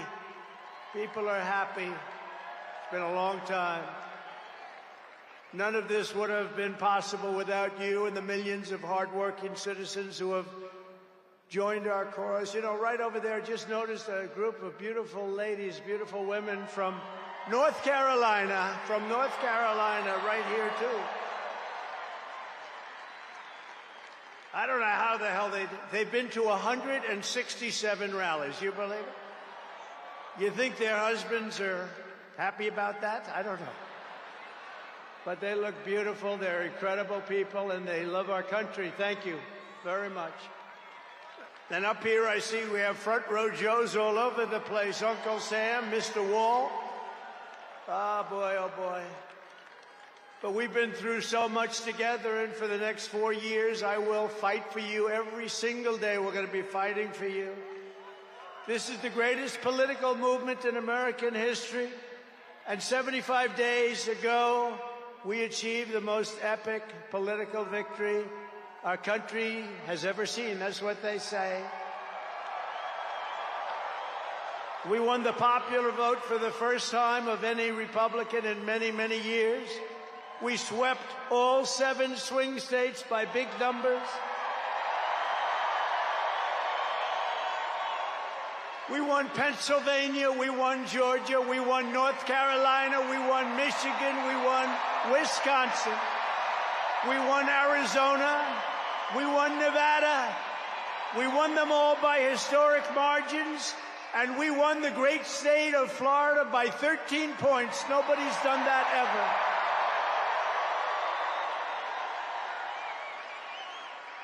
ever. And a record that will never be broken. All 50 states shifted toward the Republican Party, the first time that that's ever happened.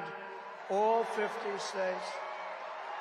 We won the largest number of African-American voters in Republican Party history. We won more Hispanic-American votes than any Republican has ever gotten before by a lot.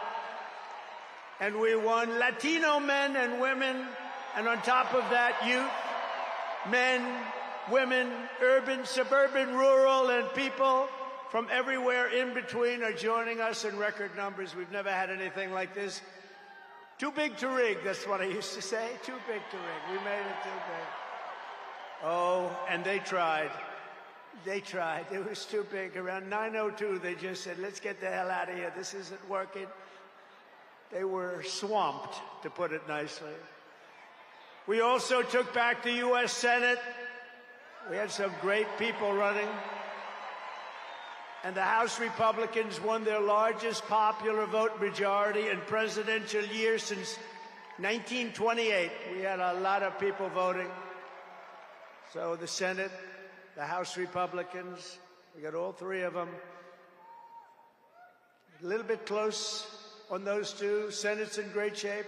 House Republicans, actually, they both have great leaders. They both have great people heading. John Thune is fantastic. And if you look at Mike Johnson, he's got a pretty tight majority, but actually it's very tight, but it's very good because we vote unified. We're really voting unified, and so it doesn't make much difference. In the election of 2024, which will be the most consequential election in American history, we not only won a mandate, but we built a new American majority that will lead our country to unparalleled success for generations to come. That's what we want to do. And someday, in 30 years from now, 40 years from now, 50 years from now, some of these young people are going to say, I remember Donald Trump, he did a good job. He set us on his way. He told us, he gave us a path. Our new administration will inherit disasters at home and abroad, an economy plagued by inflation and high interest rates, a catastrophic border crisis. Nobody can believe they let people in. They have an open border policy. Do you think that makes sense? Open borders. Anybody wants to. Jails, prisons, mental institutions, gangs being emptied right through that ugly open border. A government that cannot care for its citizens in a time of emergency. Look at what's happening in Los Angeles. Look at what's happening in North Carolina. They've treated them so badly. In a planet on the brink of World War III. It's not going to happen. That's not going to happen. But starting tomorrow, I will act with historic speed and strength and fix every single crisis facing our country. We have to do it. We're not going to have a country now. Before even taking office, you are already seeing results that nobody expected to see. Everyone is calling it I don't want to say this, it's too braggadocious, but we'll say it anyway. The Trump effect. It's you. You're the effect. Since the election, the stock market has surged and small business optimism has soared a record 41 points to a 39-year high. Bitcoin has shattered one record high after another. The major investment company known as DeMac, the properties, has announced that it will be investing between $20 and $40 billion in the United States, and SoftBank, another great company, has pledged between $100 and $200 billion. These are all investments that are only being made because of the fact that we won the election. Can create jobs for hundreds of thousands, even millions of Americans. Today I spoke with Tim Cook of Apple. He said they're going to make a massive investment in the United States because of our big election win. And as of today, TikTok is back.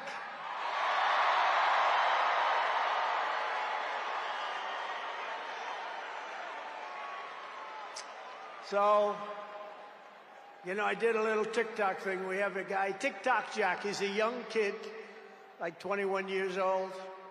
And we hired this guy, and I went on TikTok. Can you believe what I'll do to win an election? And we went on TikTok, and Republicans have never won the young vote, the youth vote. They win a lot of votes, but they never won the youth vote. We won the youth vote by 36 points. So I like TikTok. I like it. I like it. I had a slightly good experience, wouldn't you say? Romney lost it by 40 points. Not so long ago, we won it by 36 points. That's a very big spread.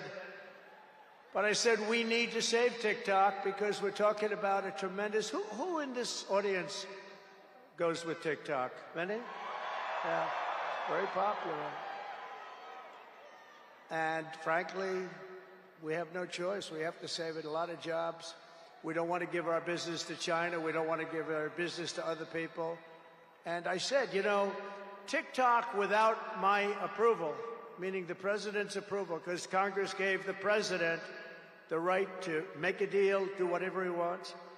And they did that a long time ago when they had a different president. They didn't know that I was going to be the president, I guess. So I said, very simply, a joint venture. So if TikTok is worth nothing, zero, without an approval, you know, if you don't approve, they're out of business, they're worth nothing. If you do approve, they're worth like $1 trillion. They're worth some crazy number. So I said, I'll approve, but let the United States of America own 50% of TikTok. I'm approving on behalf of the United States. So they'll have a partner, the United States, and they'll have a lot of bidders, and the United States will do what we call a joint venture.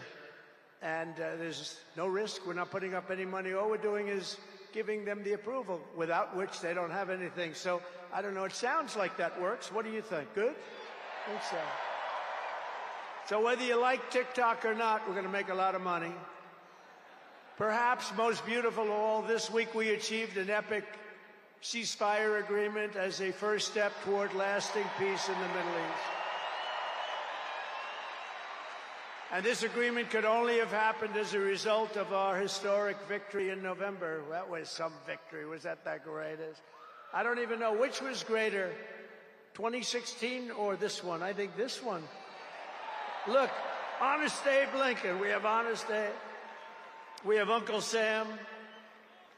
You know, Uncle Sam shook my hand about 2 months ago. He's got the strongest grip I've ever. You are a strong man. I said, what the hell was that? But I'm glad to report that the first hostages have just been released.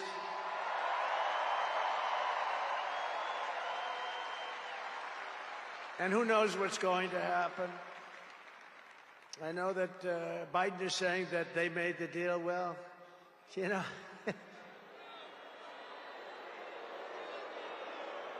I mean, that deal should have, first of all, it would have never happened if I were president. Would have never happened. There was not even a thought of it. Iran was broke. They had no money for Hezbollah. They had no money for Hamas. They had no money. They were broke, totally broke, and they would have never done anything. But they did it, you know. I like to think back to the past. I said, if only the election weren't rigged, all the things that would have happened, that would have been so good. But it was. We're not going to let that happen again. I want to thank my friend Steve Witkoff, who I think is here. I know he made a beautiful speech. I heard he made a great speech. But he's an amazing guy. I said, I got to get myself a negotiator. We have to get a good negotiator. A lot of guys are knowledgeable, but they can't negotiate. They don't have the personality or whatever. And Steve does, and Steve's a great negotiator, very successful guy. But he's our new special envoy to the Middle East for helping reach this great breakthrough, and really couldn't have been done without Steve. Where is Steve Witkoff? Is he around here someplace? Because he was so great. There he is. Hello, Steve. Thank you, Steve. Thank you, Steve. What a job. Our incoming administration has achieved all of this in the Middle East in less than 3 months without being president.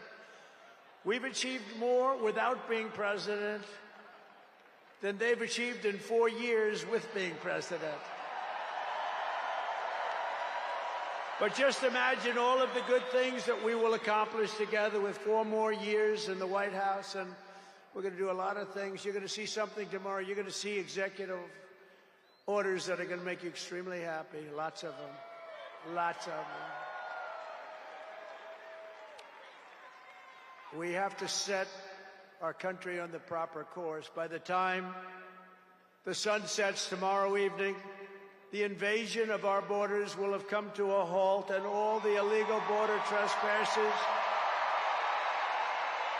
will in some form or another be on their way back home. Think of it. We've allowed millions and millions of people into our country through open borders, no checks, no vetting, no anything. Millions and millions of people. And lots of those people are murderers. 52% of them killed more than one person. Other than that, they're quite fine. They're nice people. These are rough people. Remember, I used to say these people are rough. And they would say, no, no, these are illegal immigrants. They're very safe. I said, they're not safe. Look at what's happened with Venezuela, where they're sending these gangs in and they're taking over apartment complexes in Colorado and then cutting off the fingers of a man who had the nerve and desire to call the police. He said, you want to call the police? Bah, guess what? You have no fingers. These are rough people, and they're getting the hell out of our country. They're out. The border security measures I will outline in my inaugural address tomorrow will be the most aggressive, sweeping effort to restore our borders the world has ever seen. You know, we had the best, safest border in the history of our country. You remember that with the great chart that I put up. I don't even know if they have that chart now. Maybe they do. These guys are good. Maybe they do. Who the? I don't know. I didn't tell them I was going to do this. I didn't tell, but we have some very good people, but I didn't say. But we had a chart, and I looked to my right, and then they said, ooh, that was it. That hurt. What the hell was that? I still have that throbbing feeling in my ear. Oh, there it is. Look at it. These people are amazing. I didn't tell them I was doing that. That's fantastic. Yeah, it's all over the place. I love that. That is the most beautiful piece of paper I've ever seen in my life. But if you look at that chart, and you look at the red arrow on the bottom, that's the single lowest we ever had in history, at least recorded history, of illegals pouring into our country. We had done a great job, and then they took over, and look what happened. It's like an Elon Musk rocket ship going up. That reminds me of Elon, his rocket ships. Look at that. Look at the difference. And it just continued and continued, and we're taking in people that shouldn't be here. They come in from prisons, from jails. They shouldn't be here. Mental institutions. I used to mention, and the press would always excoriate me, I'd say the late, great Hannibal Lecter came into our country today. Silence of the Lambs. Anybody see that movie? Lovely movie. And when people went to the voter booth, they said, we don't want Hannibal Lecter in our country. The press would say, why is he bringing up Hannibal Lecter? That was a fictitious character. Actually, they're not so fictitious. We have people in our country that are probably worse that we allowed in. But we will quickly reestablish control of our sovereign territory and borders. We will expel every single illegal alien, gang member, and migrant criminal operating on American soil, and remove the savage gang Tren de Aragua from the United States. Here's a little video for you to see about this gang. Go ahead. Open borders, deadly consequences. Border crisis. Record high crossings are putting a strain on cities across America. It is a full-blown invasion. Armed Venezuelan gang members storming an apartment complex in Aurora, Colorado. When people talk about lack of crime, this is what they're talking about. San Antonio, Texas, just one of the latest cities to have apartment complexes taken over by members of the Venezuelan gang. Biden and Harris had created a program to bring them in under humanitarian parole. I am in favor of saying that we're not going to treat people who are undocumented across the border as criminals. More than 13,000 illegal immigrants convicted of murder have been released into the United States. My 20-year-old daughter, Kayla Hamilton, was murdered in her own room. Kayla's murderer was apprehended by Border Patrol crossing illegally into the U.S. Kayla's murderer had been improperly released into the United States. Abolish ICE. Yeah, we need to probably think about starting from scratch. More than a dozen people suspected of being Tren de Aragua gang members right here in San Antonio. The gang members had been terrorizing the apartment complex. New details in the murder of Laken Riley. The illegal immigrant suspect, who cops say committed the heinous murder, is a Venezuelan national. And was paroled and released into the country by the Biden administration. If they'd all been properly vetted, that probably wouldn't have happened. Two men investigators say are in the country illegally from Venezuela are charged with capital murder and the death of Jocelyn Nungaray. Martinez and Angel wrapped his arms around Jocelyn's neck, took off her pants, and climbed on top of her. Later strangled Jocelyn to death and then tied up her hands and feet. Court documents suggest a group of men arrested for beating and robbing a Dallas woman last month are members of a Venezuelan street gang. The men threatened to cut off her fingers if she did not cooperate. Manuel Hernandez was booked by Colleyville police just 2 days earlier and released the day before the robbery. A Peruvian gang leader who is wanted for 23 murders, who was arrested by Border Patrol near Roma, Texas, then released into America.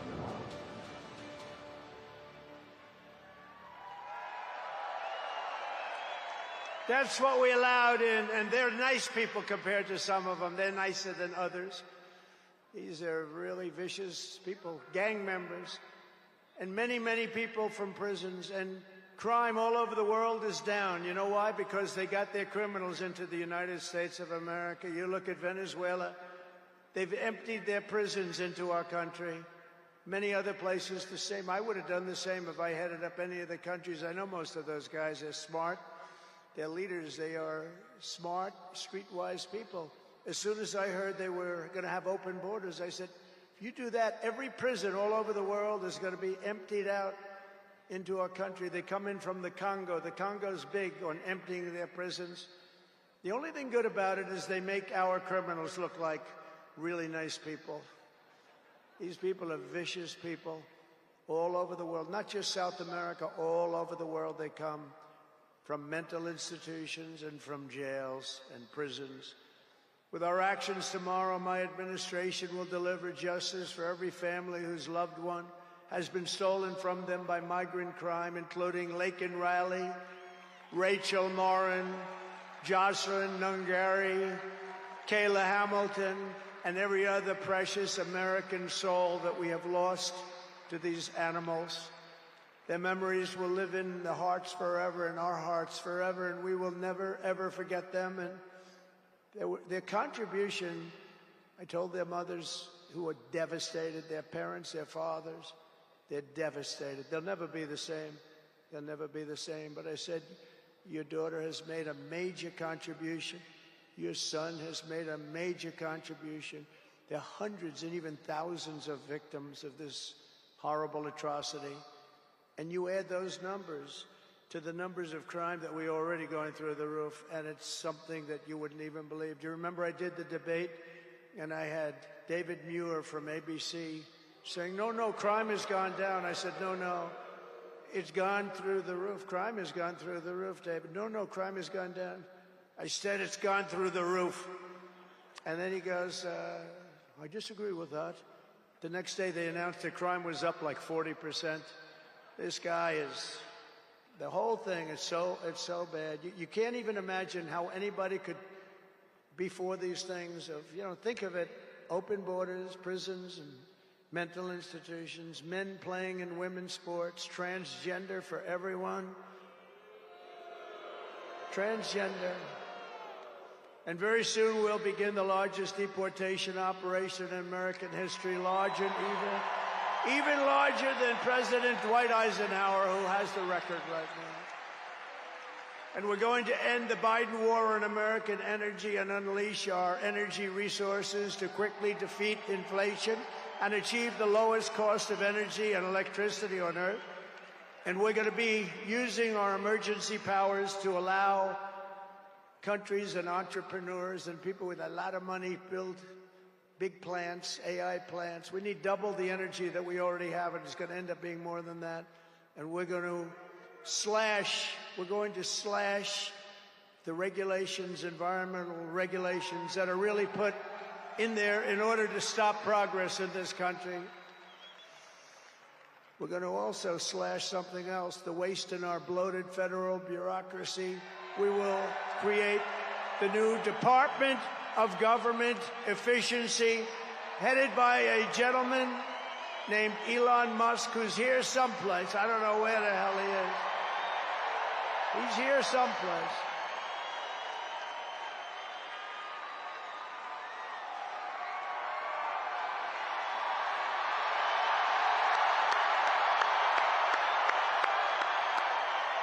Come here, Elon. Did you see his rocket yesterday? It was captured. And X is with him. X. Come on, Eli, say a couple of words. Okay. Thank you, Mr. President. Sorry, little X just followed me on the stage here. He's a very enthusiastic supporter, as you can see. Woo! Yeah.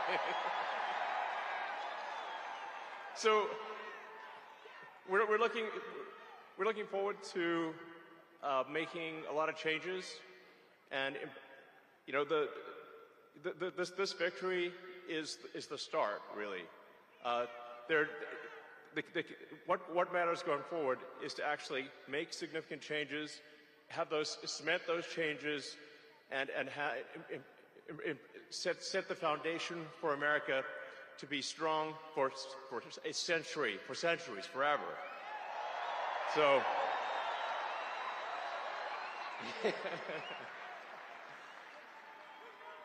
And make America great again. Yeah.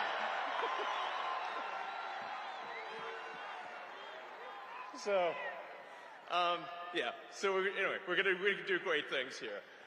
Thank you.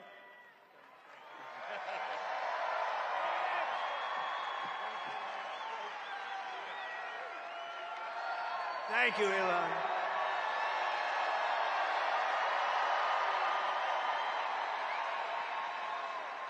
You know, I always say we have to be protective of our geniuses because we don't have too many, but that one is a good one. Now, I watched his rocket come down about 3 months ago, and I thought it was crashing. I was talking to somebody on the phone. By the way, same thing happened yesterday. It came down, and it was captured so beautifully. It came down, it's tumbling, it's a mess, it's going down. I say, oh, look at that thing, that's a disaster. And then it gets like a couple of miles away from Earth, and all of a sudden the engines start going on, the things start, and then I see it coming in and landing in the gantry, and I'm watching it, I'm saying, oh, it's gonna crash, oh, but those engines came out and they blew the fire all over the place, and all of a sudden those two big arms came and hugged it like you would hug your little baby, and that sucker landed it. Nobody's been able to do that but him. And he's a great guy, and we have him and Vivek and some great people working on a thing called costs, and he's got the credibility to do it too. And we're going to do things that are really amazing. But he went out to Pennsylvania after that. He landed that rocket nobody had ever seen. By the way, China can't do it, Russia can't do it, or come close. It'll be 10 years before they can do it, and the U.S. can't do it except for him. And it's pretty amazing. But he did that. And then he journeyed to Pennsylvania, where he spent like a month and a half campaigning for me in Pennsylvania. And he's a popular guy, and he was very effective. And he knows those computers better than anybody, all those computers, those vote-counting computers. And we ended up winning Pennsylvania like in a landslide, so it was pretty good. It was pretty good. So thank you to Elon. And his son's name, who's cute as a button, his son's name is X. He's the only guy who could get away with the name X. But his son is a great guy. One thing we know, his son is smart. If you believe in the racehorse theory, he's got a nice, smart son. But thank you very much to Elon and everybody. We've had so much help. Every radical and foolish executive order of the Biden administration will be repealed within hours of when I take the oath of office. Oh, you're going to have a lot of fun watching television tomorrow. Somebody said yesterday, sir, don't sign so many in one day. Let's do it over a period of weeks. I said, like hell, we're going to do it over weeks. We're going to sign them at the beginning.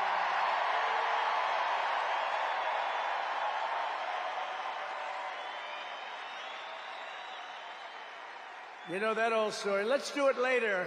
Then it never gets done. No, we're doing them tomorrow. And we'll have plenty to sign in the future. Don't worry about it. It's not going to stop. But we're going to stop the destructive and divisive diversity, equity, and inclusion mandates all across the government and private sector and return our country to the merit system. You know, the Supreme Court ruled that the United States is allowed to go by the merit system, which is what made us great in the first place. That was a big, big ruling that a lot of people don't even know about, but it was a big, tremendous ruling. And you're focusing on character, competence, and qualifications in all hiring decisions. Now you're allowed to go by competence and ability and genius. You don't have to hire somebody to send up one of his rocket ships that doesn't know anything about what's happening. As a first step toward restoring transparency and accountability to government, we will also reverse the overclassification of government documents, and in the coming days, we are going to make public remaining records relating to the assassinations of President John F. Kennedy, his brother Robert Kennedy, as well as Dr. Martin Luther King Jr., and other topics of great public interest. It's all going to be released, Uncle Sam.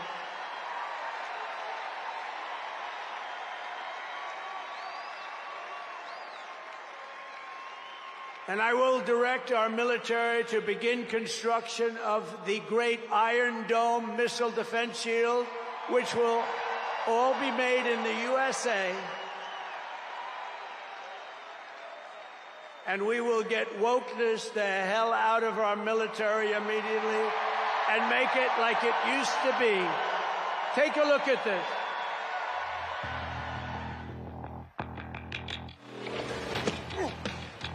You little scumbag!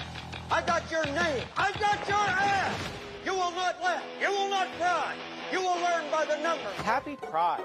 Happy Pride Month, and actually, let's declare it a summer of pride. So you're a killer? Sir, yes, sir! Let me see your war face. Sir, you got a war face? Ah! That's a war face. Now let me see your war face. Ah! Bullshit! You didn't convince me. Let me see your real war face. Ah! I hear it and I know I know you wanna take. You will be a weapon. You will be a minister of death, praying for war. But until that day, you are puke. You are the lowest form of life on earth. You are not even human fucking beings. You are nothing but unorganized, grabastic pieces of amphibian shit. How to abracadabra, these bitches know I got answers the way I... It looks to me like the best part of you ran down the crack of your mama's ass and ended up as a brown stain on the mattress.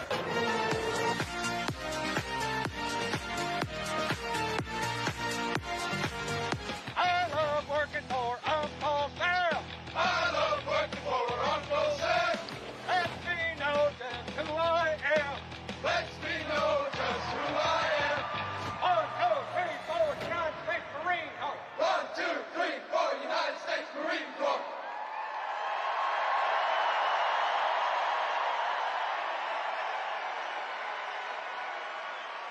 Thank you. So we won 2 world wars with that. And that's the way it's going to be. The American people have given us their trust, and in return, we're going to give them the best first day, the biggest first week, and the most extraordinary first 100 days of any presidency in American history.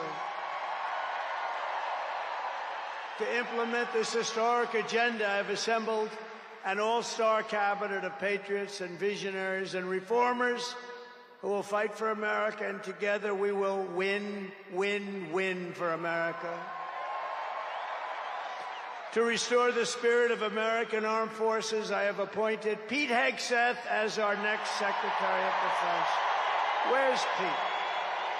Where's Pete? Pete's here someplace. Last week I walked 6 blocks. Good job, Pete. They like you, Pete. Thanks, Pete. They like him. To bring back integrity to our intelligence community, Tulsi Gabbard will be our next Director of National Intelligence.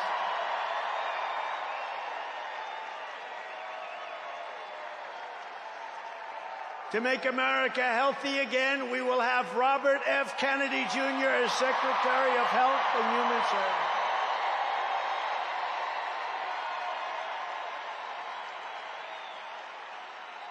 to end the weaponization of our government and restore the impartial rule of law. Oh, this is so important. She's so incredible. Pam Bondi will be an outstanding Attorney General. She's going to do an incredible job. She will do an incredible job, and she's working with another person who's going to be unbelievable at the FBI, Kash Patel.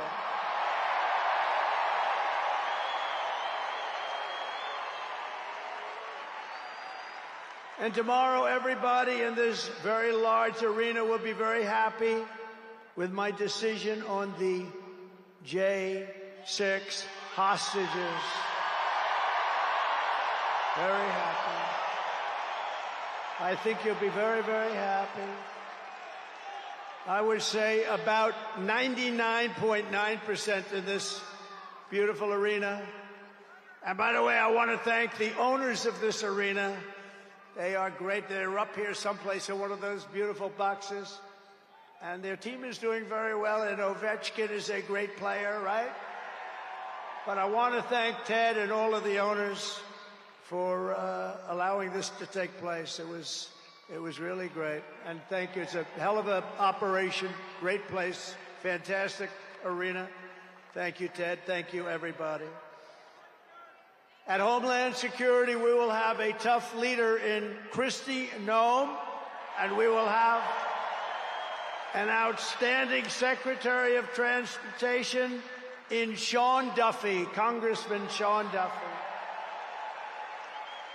Great people.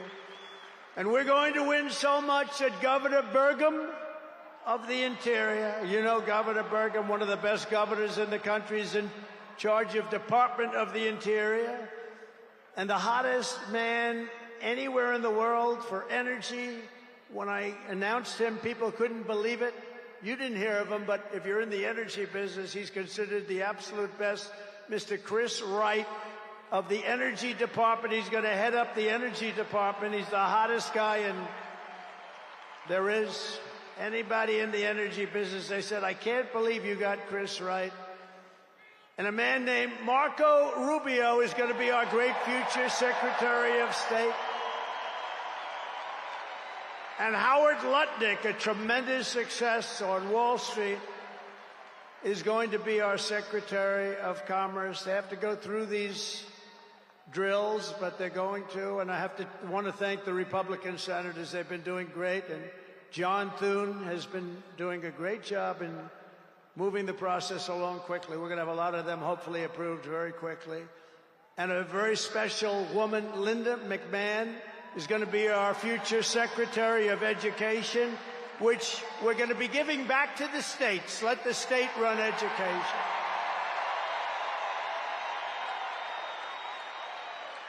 I said to Linda, Linda, I'm making you the Secretary of Education, but if you do a great job, you will put yourself out of a job because you're going to be sending it back to the states. And she's fantastic. And her staff, which has been largely hired, is fantastic. And all of the other leaders will come to me and they're going to say, do you remember I used to do this for fun? But it's really not fun, it's fact. Because we have to do some of best of, right? But they're going to come and say to me, sir, we're winning too much, sir. We can't take it anymore. We have to stop winning, sir. We can't do it. We're not used to winning in our country. And each one of them is going to say, every single one, sir, please, you're destroying our country. We're winning too much. Our country isn't prepared for this. They're not used to winning, sir. And I'll say, no, Linda and everybody, we're not going to stop winning. The people of our country want us to keep on winning, and we're going to go win like never, ever before. And that's what we're going to do. We're going to be doing it, Uncle Sam. Uncle Sam is having a heart attack down here. Look at him. Uncle Sam is going wild. And they think I pay for these people. I have no idea who he is. All I know is he does. And there's Abe Lincoln. Thank you, honest Abe. I have no idea. I swear, I have no idea who the hell he is. But he looks like Abe. He's probably a little bit shorter, in all fairness. Abe was 6'6". He's a little bit shorter. He's about a foot shorter. Other than that, he's perfect. Thank you, Abe. In addition to the most talented cabinet ever assembled, and we think we're hearing things like that, we will be supported in our mission by countless wonderful American patriots. First, let me thank my incredible family, and I want to thank in particular somebody that headed up the Republican Party, along with Mike, the two of them, Lara Trump, who you saw before, who produced those two beautiful children. Lara Trump is unbelievable. She was the chairman of the Republican Party, and nobody ever said, oh, gee, it's a family member. They actually said, how the hell did you get her to do it? And she did a phenomenal job. We had a minimum of cheating. We watched them like a hawk. Where is Lara? Where the hell is she? Because she did some job. See, she wants to be nice and quiet. She's here someplace. Thank you, Lara. Thank you very much, hon. She's phenomenal. The job she did, and her son was up. Didn't they do a beautiful job? The son and the daughter. How many young kids know that one? They don't know that one. But her husband is somebody I'm very proud of. He's doing a great job. He's been subpoenaed more than any human being in history, I believe. Every day he'd get a subpoena from Congress on something, oh, bullshit. But he'd get a subpoena. He's got a PhD in subpoenas. But he did a fantastic job. And Don, you know all about Don, how he did. He's great. He's very popular, too. He knows a lot about guns, I want to tell you that. We had, by the way, I have to tell you, we had great support from every gun group, including the NRA, which really worked hard. And Ivanka and Jared are here, and Tiffany and Michael are here, and Barron and my 10 incredible grandchildren, and another one coming through Tiffany. And of course, I want to thank our next Vice President of the United States, J.D. Vance. Wherever he may be, there's a lot of people. Wherever the hell he is, he's here someplace.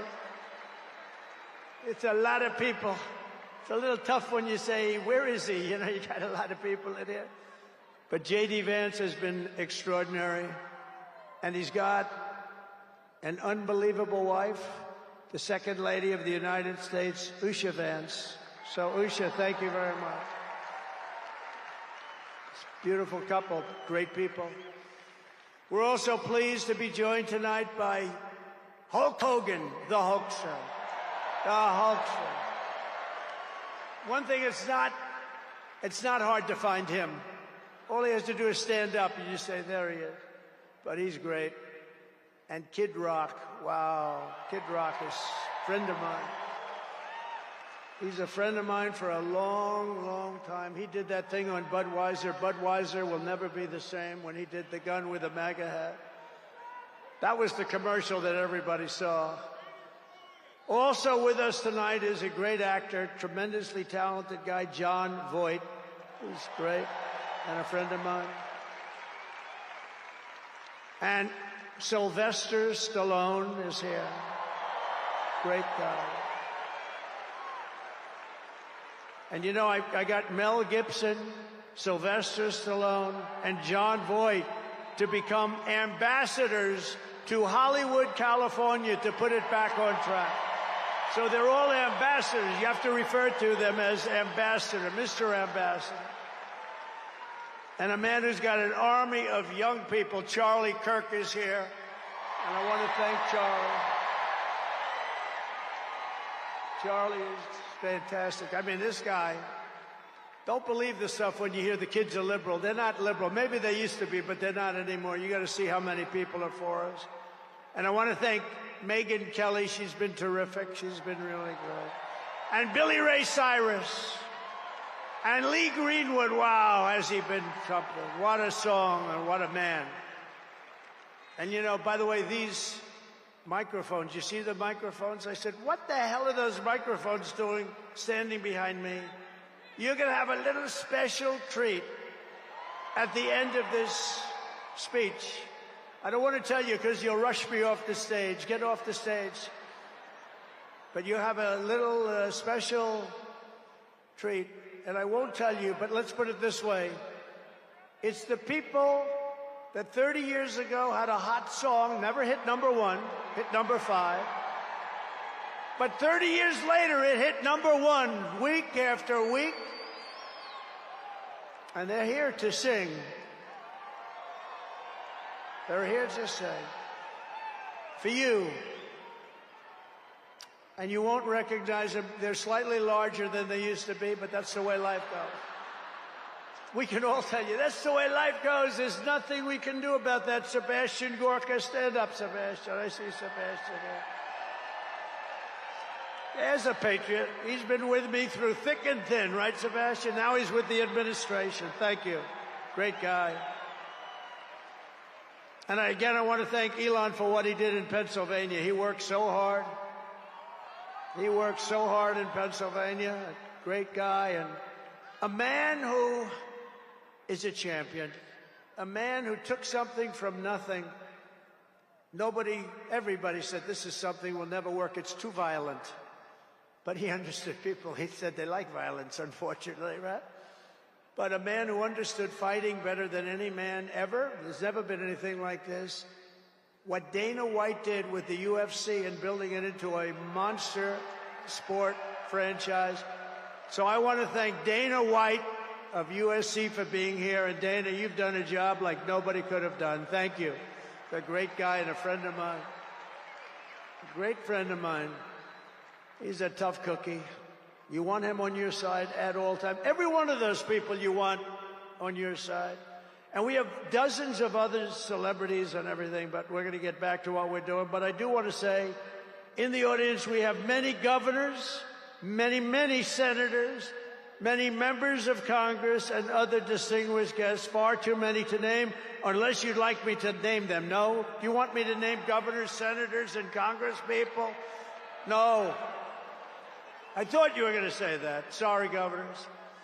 No, but we appreciate all of the love that we've gotten from them. I'll tell you, our House and our Senate Republicans have been unbelievable, and the governors are unbelievable, the job they're doing. Of the crime-ridden cities, the top 25, every single one of them is run by a Democrat. Does that tell you something? We don't have problems in the Republican cities. Tonight, I also want to send our love to everyone affected by the terrible wildfires raging in California.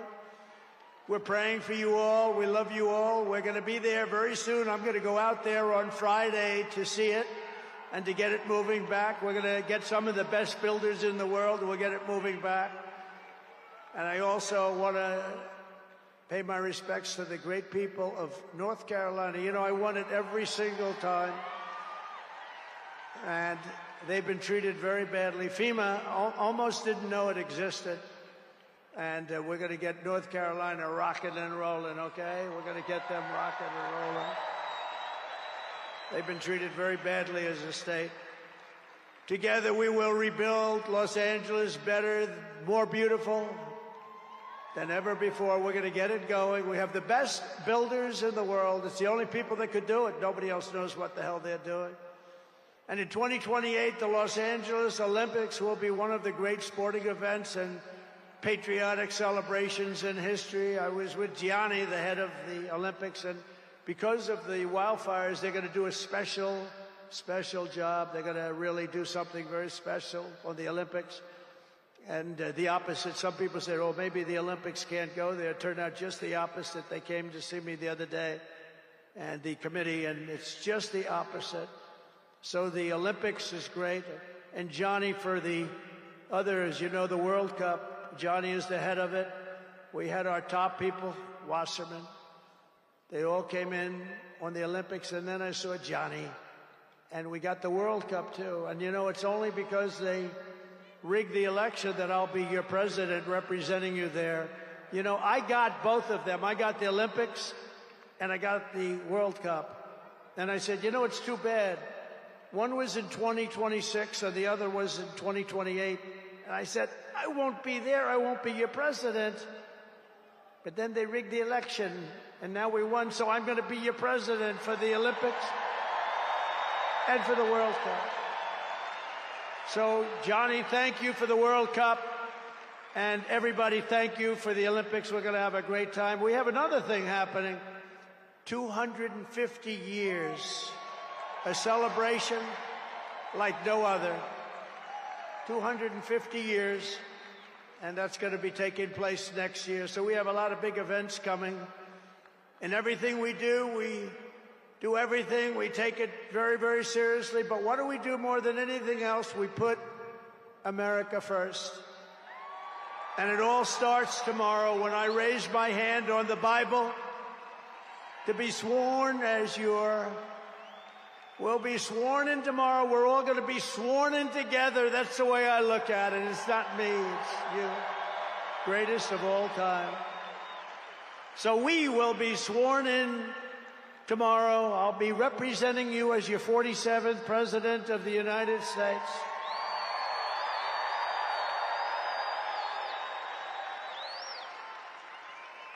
And just in conclusion, together, we're going to cut your taxes, end inflation, slash your prices, getting them back down, raise your wages, and bring thousands of factories back to the USA, right where they belong, and that'll be done through tariffs and smart policy.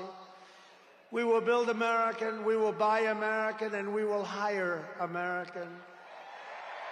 I will end the war in Ukraine, I will stop the chaos in the Middle East, and I will prevent World War III from happening, and you have no idea how close we are. We will crush violent crime in our cities and give our police the support, protection, resources, and respect they so dearly deserve. We will strengthen and modernize our military again. We did it. We rebuilt our entire military. And then they gave billions and billions of dollars of it to, you remember, to the Taliban. They gave it to the Taliban. They gave our military equipment, a big chunk of it, to the enemy. Do you know that we pay billions of dollars a year? Do you know this? Does anyone know this? To Afghanistan? Do you know that? And I say, if we're going to pay billions of dollars a year, tell them we're not going to give them the money unless they give back our military equipment that these poor, stupid people allowed for them to have.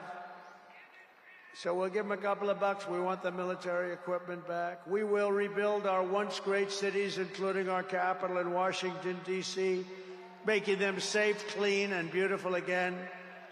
And we want to make this city again safe. We don't want people coming to Washington and getting mugged, shot, killed. We're going to stop it. Law enforcement, and they have very good police here, but they have to be allowed to do their job. We're going to stop it. We're going to beautify it. We're going to make it the most beautiful capital in the world. We will teach our children to love our country, to honor our history, and to always respect our great American flag. And we will get critical race theory and transgender insanity the hell out of our schools.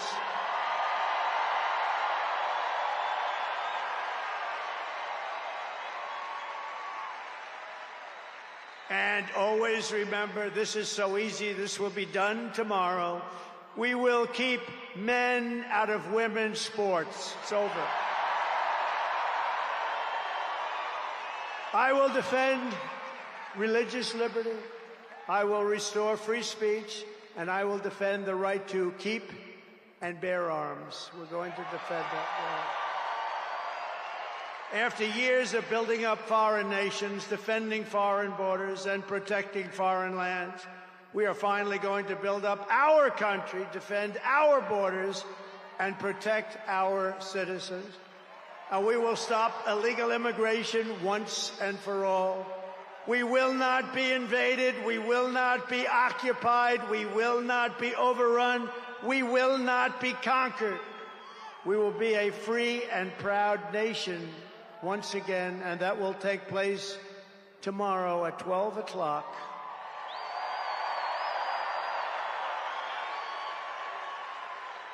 Everyone in our country will prosper, every family will thrive, and every day will be filled with opportunity and hope, and also filled with a thing called the American dream that you don't hear much about anymore. For the past 9 years, you and I fought side by side against the most sinister and corrupt forces on earth. And in our magnificent victory on November 5th, you showed them once and for all that this nation does not belong to them. This nation belongs to you.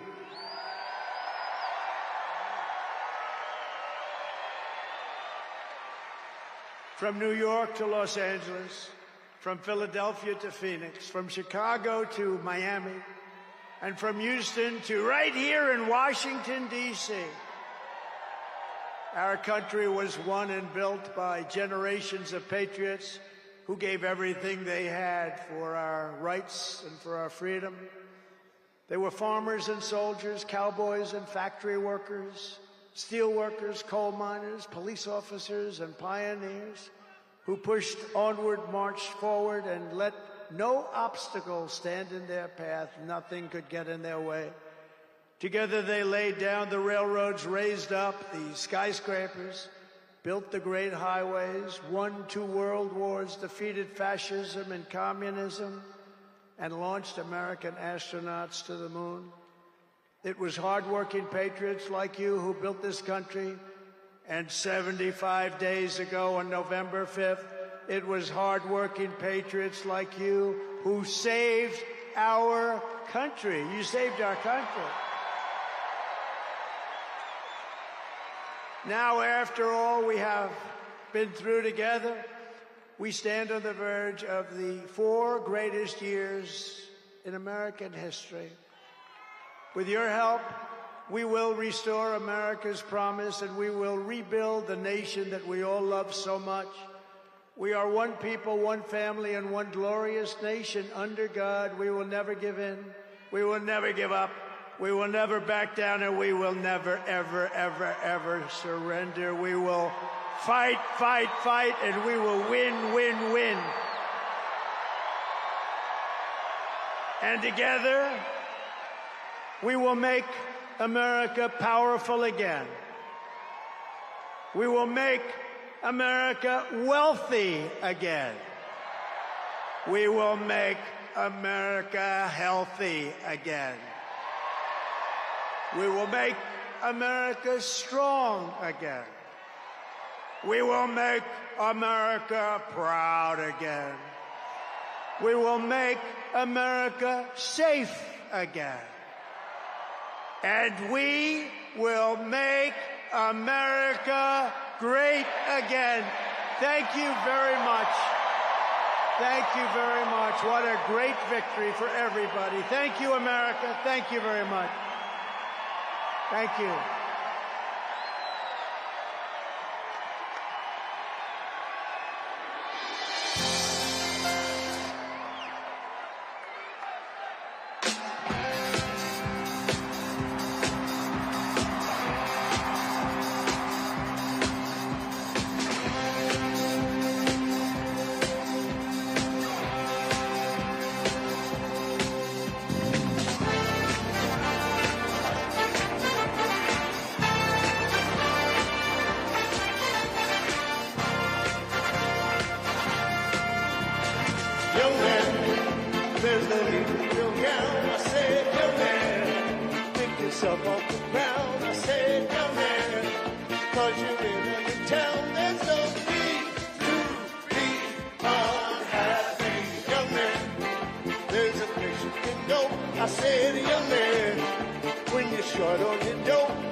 It's fun to stay at the YMCA.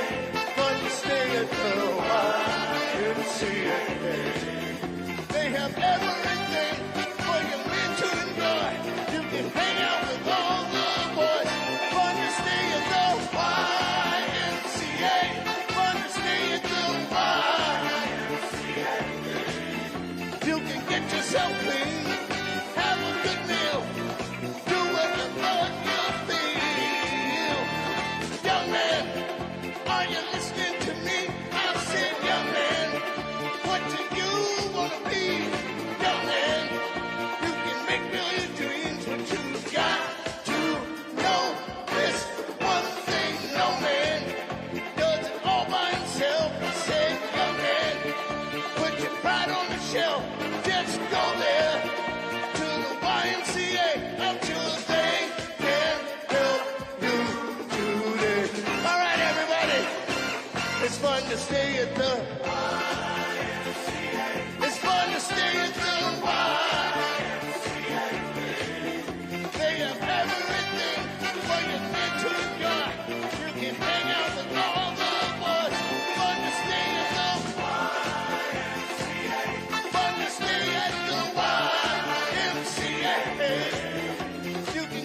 place there called the YMCA. They can start you back on your way.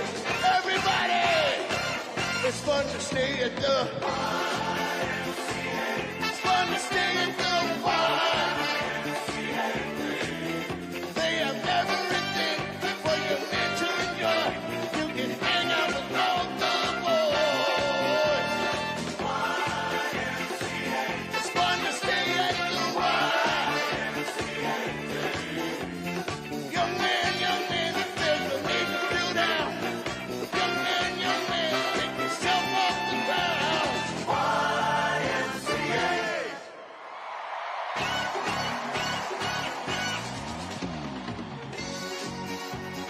Will you be the next big winner?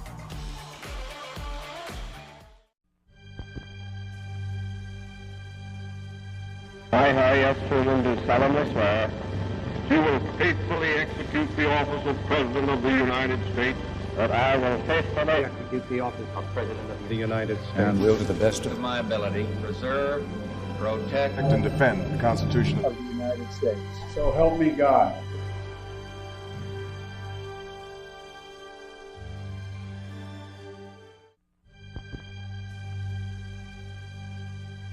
I, yes, children, do solemnly swear. She will faithfully execute the office of President of the United States. That I will faithfully execute the office of President of the United States. And will, to the best of my ability, preserve, protect, and defend the Constitution of the United States. So help me God.